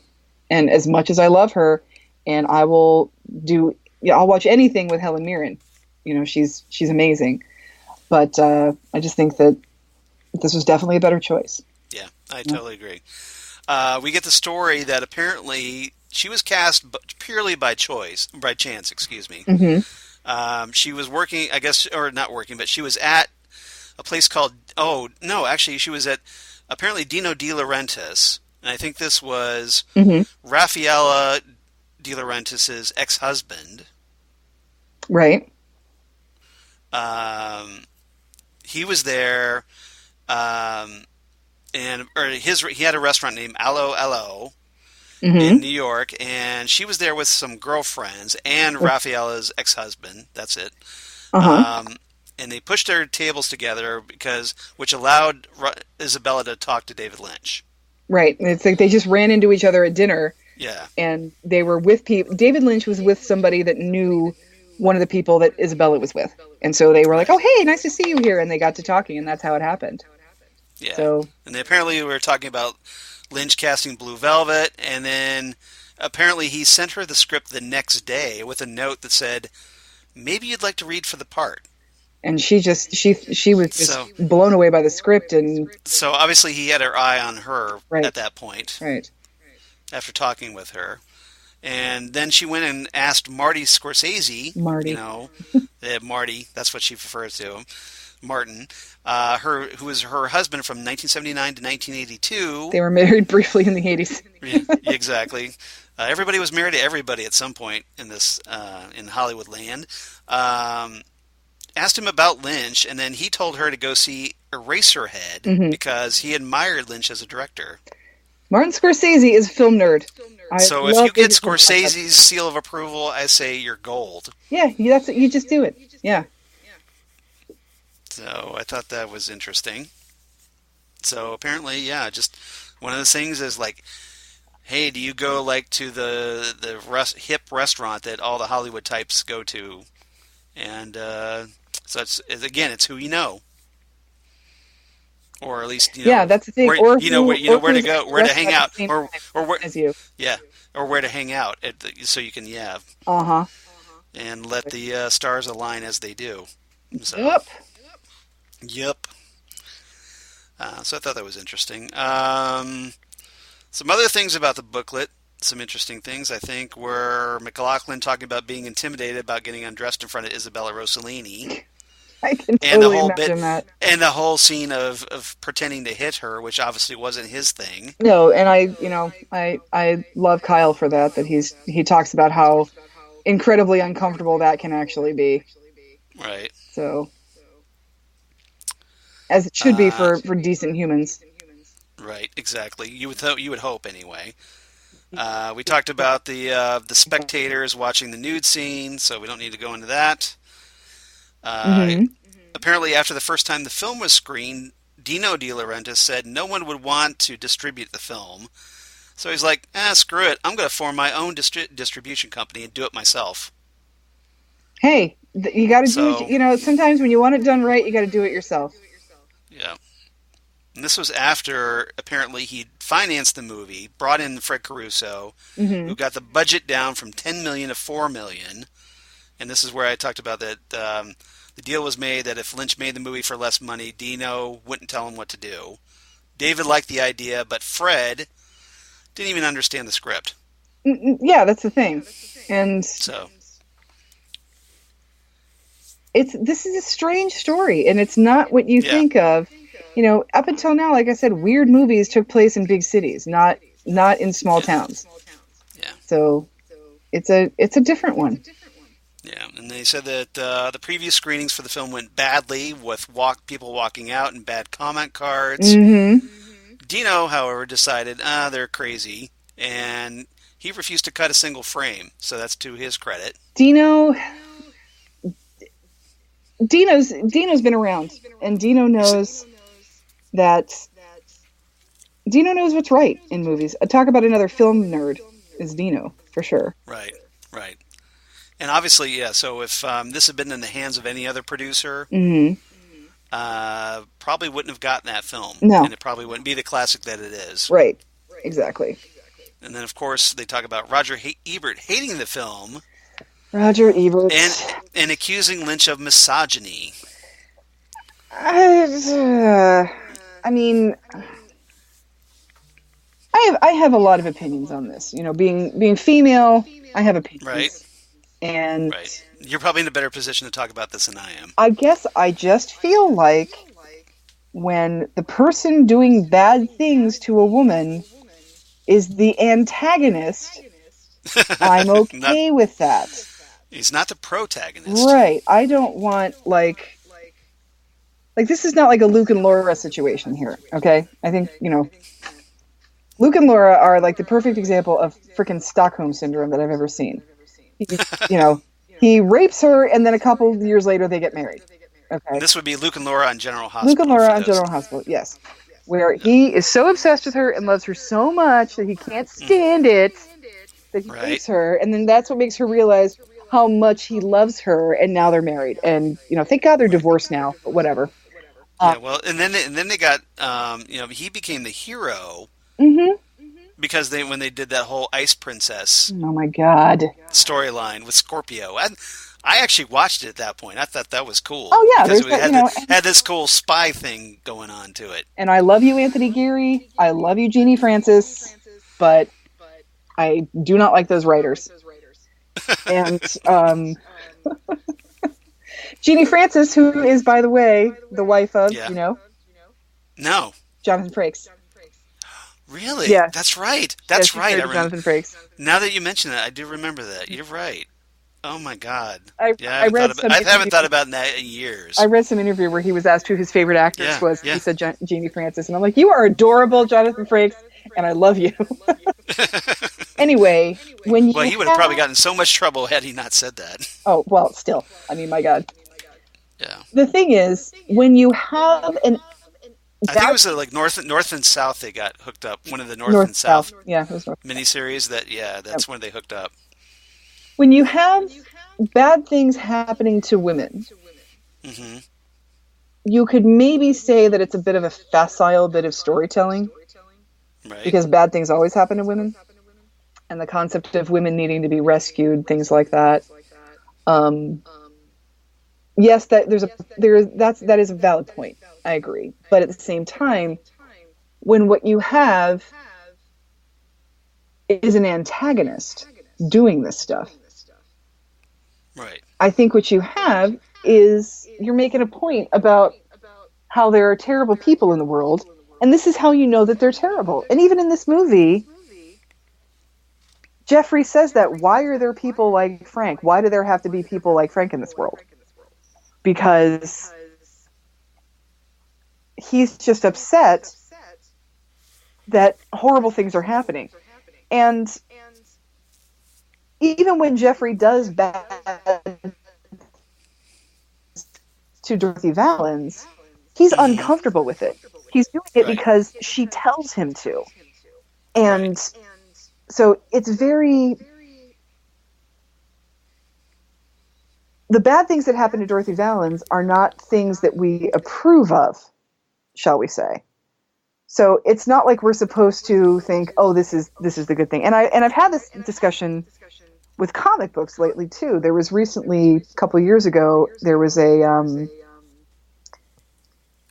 Joker cover that was, people got upset about. Oh, right. Censored because the Joker looked like he was terrorizing. Who was it? It was Barbara Gordon, right? Yeah, but yeah, okay. Yeah. It was like a because of Killing Joke and whatnot. Yeah, right. And it's like this looks so threatening. Like he's going to do something. Yes. Yeah, he's the. Yeah. He's the Joker. He's supposed to do bad things. We're supposed to think he's a bad person. We're not supposed to think he's a good guy. And I don't necessarily think portraying bad things is advocating bad things. Right. So I feel like. But obviously, you understand that some people might feel that as exploitive. I can see the point, but at the same time, I don't think the problem is David Lynch making a movie where Frank Booth is bad to people. Right. What I think is a problem is the fact that we don't have a lot of movies where women rescue men. Right. And so I feel like... Well, and again, this was the 80s, not as a justification, but... It was the 80s, but when... And yes, and like I said, maybe it's facile writing to make a rapist your antagonist, because that's who you're gonna hate them terribly. There's no way you can't hate a rapist. Right. And if you can't, then chances are I don't care for you as a person. But, and even that is a gray area sometimes with people. Like, where that's what makes an interesting character sometimes, where you have to think, oh yeah, that's right, but they do all these other good things. Oh my, and like the conflict in your brain about the complexity of humans is sometimes interesting and a worthwhile discussion. Whether or not that means I'm advocating rape is not the point. What I'm advocating is the concept of complexity when it comes to characterization. Well, here's what I noticed is that it's not like Frank is put on any kind of pedestal in this movie. Absolutely not. He's not the hero, like you said. No. He's the villain. Everybody, like, Jeffrey's appalled by him. Sandy's appalled by him. Dorothy is afraid of him. Dorothy's terrified of him. And he hangs around. Frank's surrounded by his horrible cronies. His horrible people. He's not portrayed in any likable light. And to put a point on it, he ends up paying the price for that. He is killed. Yeah. Mm-hmm. He dies. It's not like, he triumphs here. And he pays the price as being the villain of the film. The hero wins. Dorothy is freed from her being terrorized by Frank. Don's murdered, but she still has little Donnie. Right, but little Donnie is freed from his captivity. Right. And they're reunited. Mm-hmm. And Frank pays the price as the bad guy. Exactly. And while I think that Frank is a misogynist, I don't necessarily Right. think David Lynch is a misogynist for telling this story. I see Frank as more of a sadist than a Frank is misogynist. just an all-around horrible person, but Yes. misogyny is in there. It's mixed in there, just with the derogatory names he calls her, Yeah. if anything else. But That's just true. but like I said, I don't necessarily think it is the responsibility of a white male artist to tell anybody else's story. I think it's the responsibility of white male Hollywood and producers to allow other people to tell their stories as well. Right. To level the playing field. Yes, I think that's where the situation is. And I think until the situation is a little bit more equal, until we're seeing more, Captain Marvel type characters, Right. we need to have that discussion about why aren't these here. But is it David Lynch's fault for telling the story he wants to tell? Or is it the fault of Hollywood for squelching anybody but white male storytellers? Right. And that's just my opinion on that. No, I think you're perfectly entitled to that. I totally agree with you, actually, on that. And considering David Lynch and just the way, just how he has, how he can do heroes and anti-heroes and all kinds of different things. I don't see him as a misogynist. Women aren't background, I think, in his stories. Right. And they're brutalized, but they're tragic figures. Some of them are tragic figures, and then some of them are kind of heroic. Right. So, or they're anti-heroes, like Sailor and Lula. Yes. Total anti-heroes. So, I don't know. I think there's more to it, and like I said, I don't think not showing rape is the answer. I think we should continue to show rape as a bad thing. I want us to be uncomfortable when we see it. I want us to dislike the people who do it, and I want it to keep it in the conversation, because when we stop talking about something, we stop thinking about it, and we stop prioritizing the problem.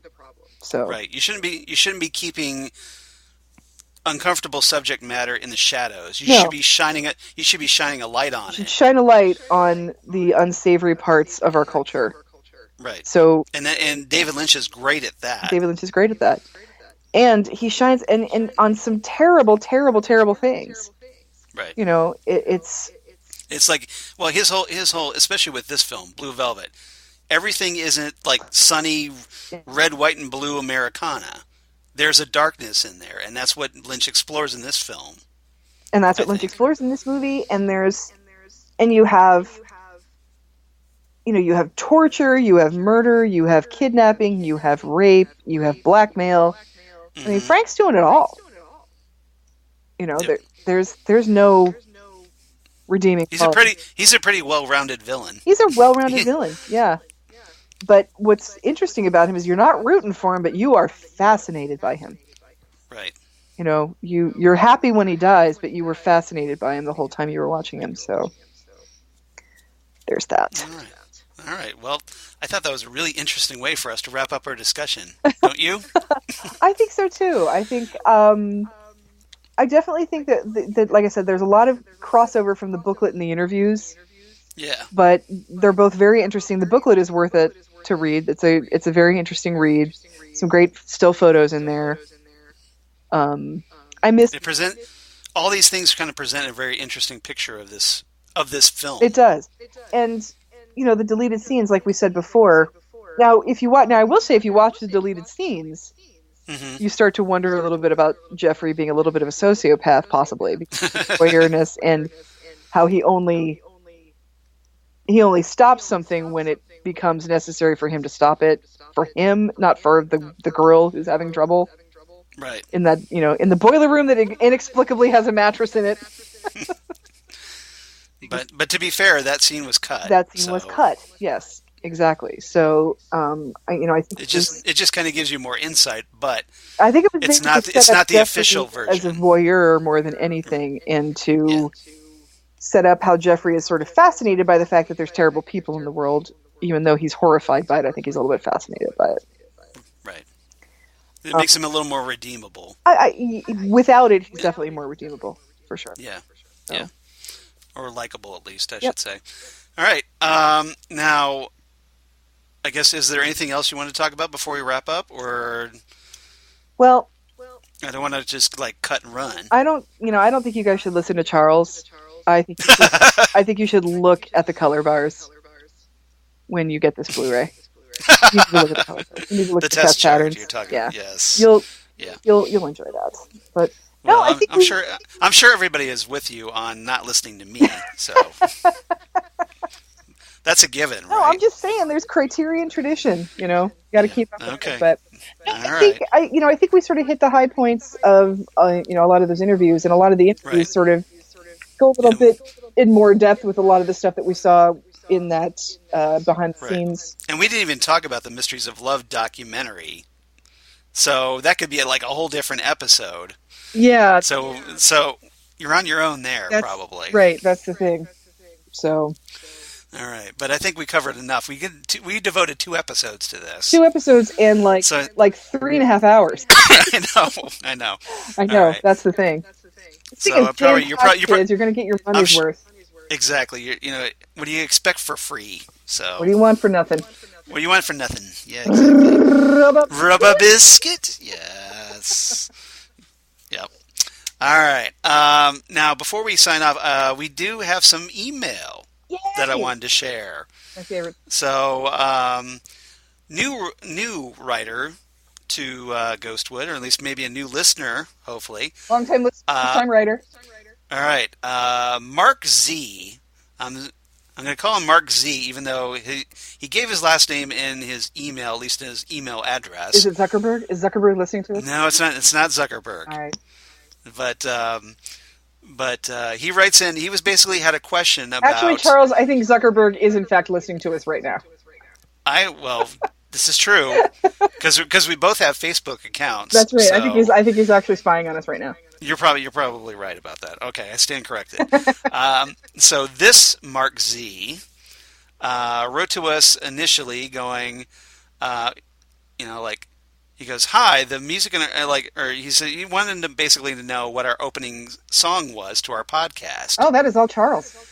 Yeah, so basically it was something that I found on the interwebs called the Twin Peaks Laura Palmer Remix by an artist named J Stone, a.k.a. Viral Killer.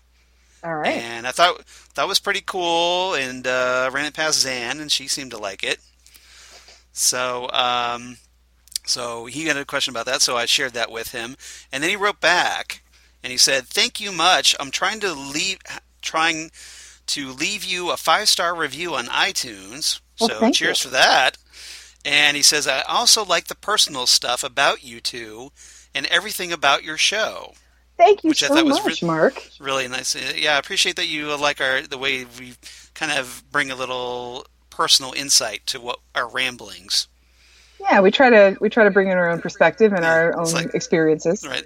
And it's just kind of the style I like to do is I like to share our lives with you at the same time. I know some people are just like, hey, get on with it. Talk about Twin Peaks or whatever.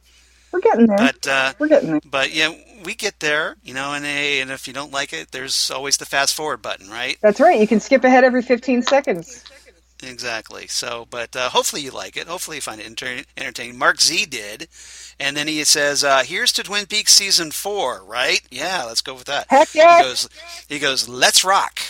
So, yeah, so I'll do this one for Mark Z since he brought that up. Yeah. There you go. You got that. Let's rock. All right. So, Mark, thank you very much for writing to us. We really appreciate it. And thanks for the 5-star review. Yes, we really appreciate that. Unsolicited, I might add. But thank you very much for doing that. And hope you keep enjoying the podcast. So, thanks for listening. Yes, thank you so much. We'll keep doing it. So. Yeah, exactly. So we're going to geek out over Twin Peaks no matter what happens. So.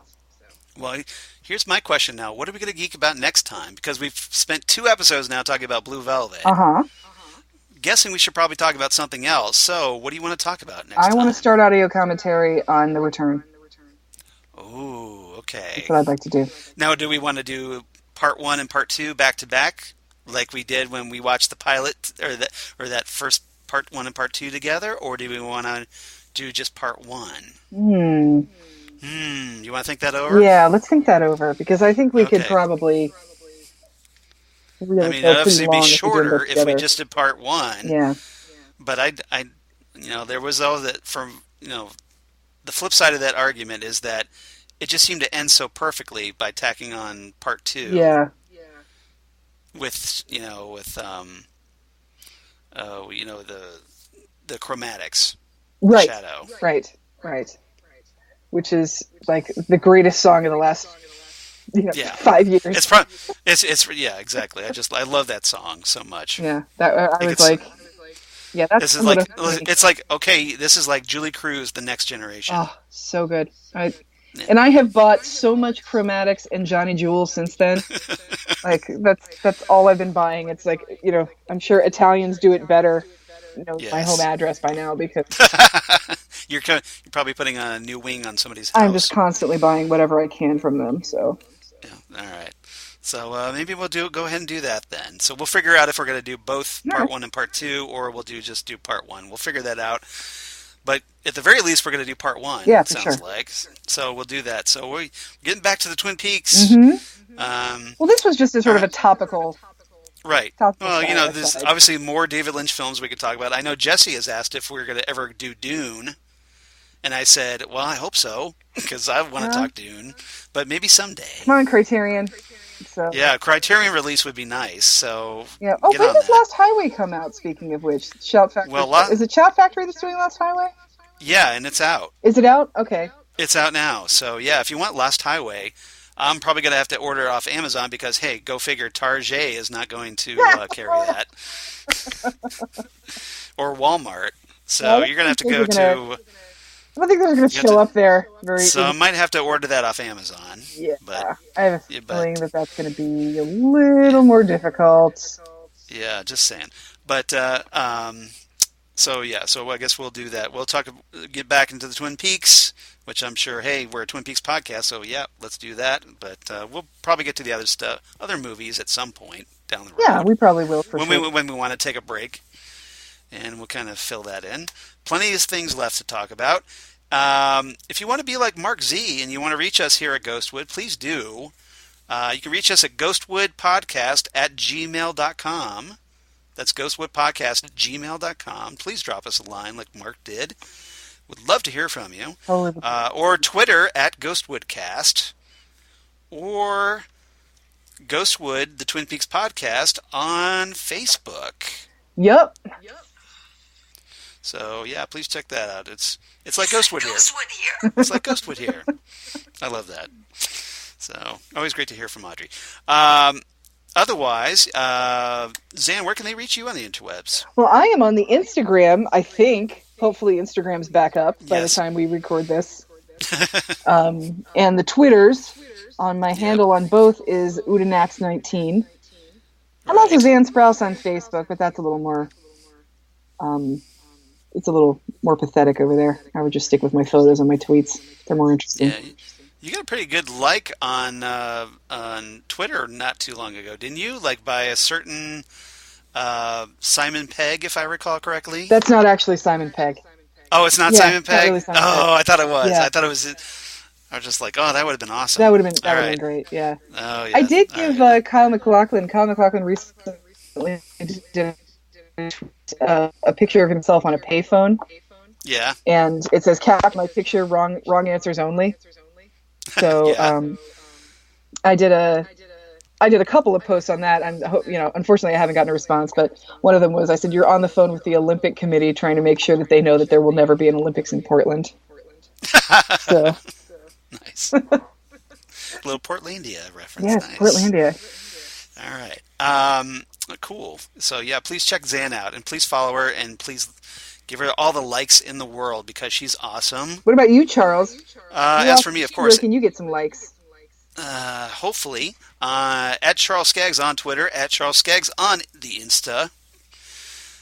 Also, Facebook, Charles Skaggs, Hilliard, Ohio, and Blog of Geeky Things. Damn good coffee. And hot. Damn Good Coffee and Hot, where I talk about all the stuff we talk about here on Ghostwood, Twin Peaks, or David Lynch films, or all kinds of comic book sci-fi news. Hopefully I'm going to have my Spider-Man Far From Home review up soon. Okay. Get that done. But also news of my other podcast, including the Phantom Zone podcast that I do with Jesse Jackson, where right now we're talking about Krypton, the sci-fi series based on, of course, the mythos of Superman. Mm-hmm. Digging that and having a lot of fun talking that. Also, Titan Talk, the Titans podcast, where Jesse and I recently wrapped up Doom Patrol and kind of taking a little hiatus right now, but then we'll be back in October. Nice. As we talk Titans Season 2. Ooh. Yeah. And it's going to have some very interesting new cast members in addition. And then also, of course, Next Stop Everywhere, the Doctor Who podcast, where obviously we talk Doctor Who and all kinds of Torchwood. Jesse and I recently we reviewed a Sarah Jane Adventures episode that featured David Tennant as the 10th Doctor. Oh, that's a good one. Yeah, The Wedding of Sarah Jane Smith, and we're going to be doing the Death of the Doctor, which featured Matt Smith as the 11th Doctor, and also the return of Joe Grant, which was very cool. So we'll be talking about that in a month as well. But right now, next, coming up soon, we'll be talking Revelation of the Daleks with Colin Baker and Perry. So we're going back to the 80s. So I love me some 80s Doctor Who. Yeah, I just, I'm a heterosexual female, so I don't particularly like Perry all that much. So, yeah, people complained about Sarah Jane needing rescued all the time. Yeah. And then I feel like, what's his name just said, hold my beer. Oh. What's his name? Okay. Oh my god, I can't think of his name. They just refer to him as his initials, and I can't think of what they are. I don't know. Oh my god. I'm glad I'm not the only one who has brain farts in this show. I cannot think of his name. I'll have to text you at 3 a.m. when it comes to me. Please do. I'd love that. It's like, I finally remembered it. I finally know what this is. Yeah, exactly. So, but yeah, right. I have a quick question for you, Charles. Okay, quick question. Who is ordering pizza under the name Torchwood?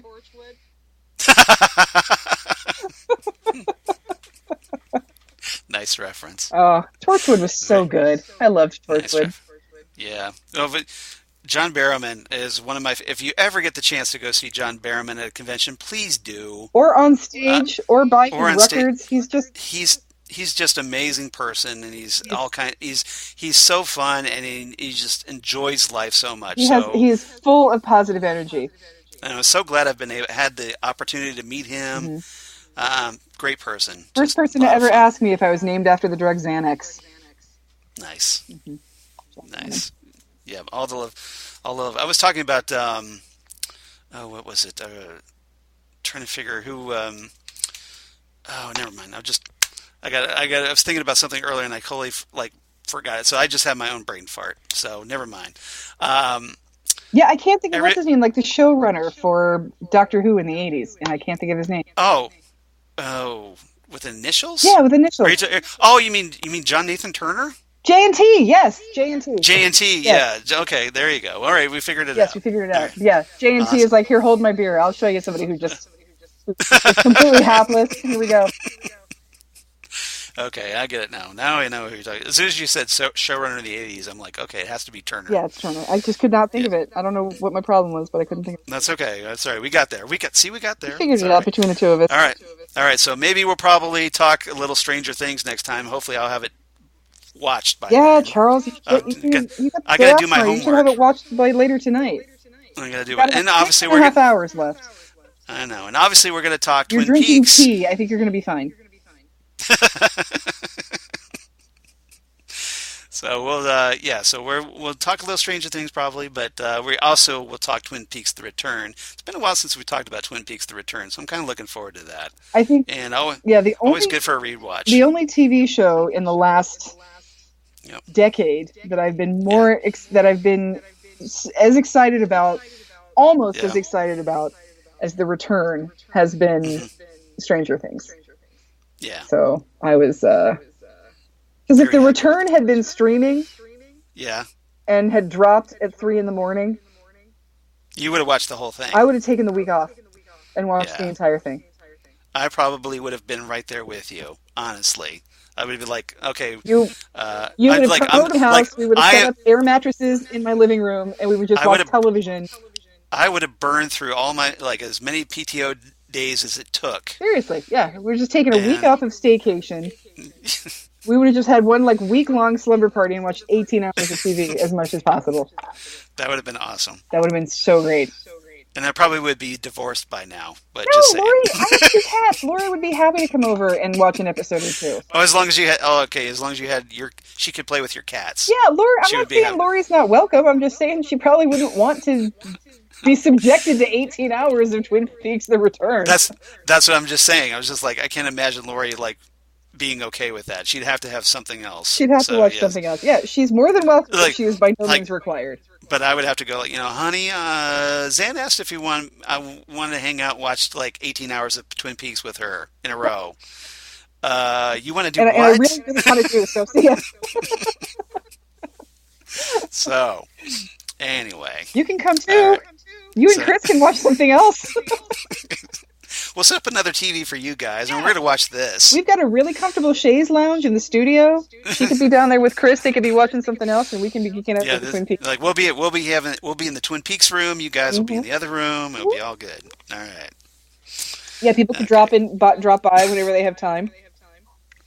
So in case you're wondering what we're up to here in the Central Ohio area, that's what we're up to. All right. So. All right, everybody. I know we've been long-winded again, but it's what we do. It's what we do. So, all right. So we're going to shut up now.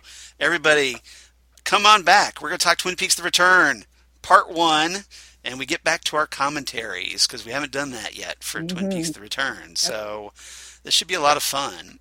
And we'll see you next time right here on Ghostwood, the Twin Peaks podcast. Bye, everybody.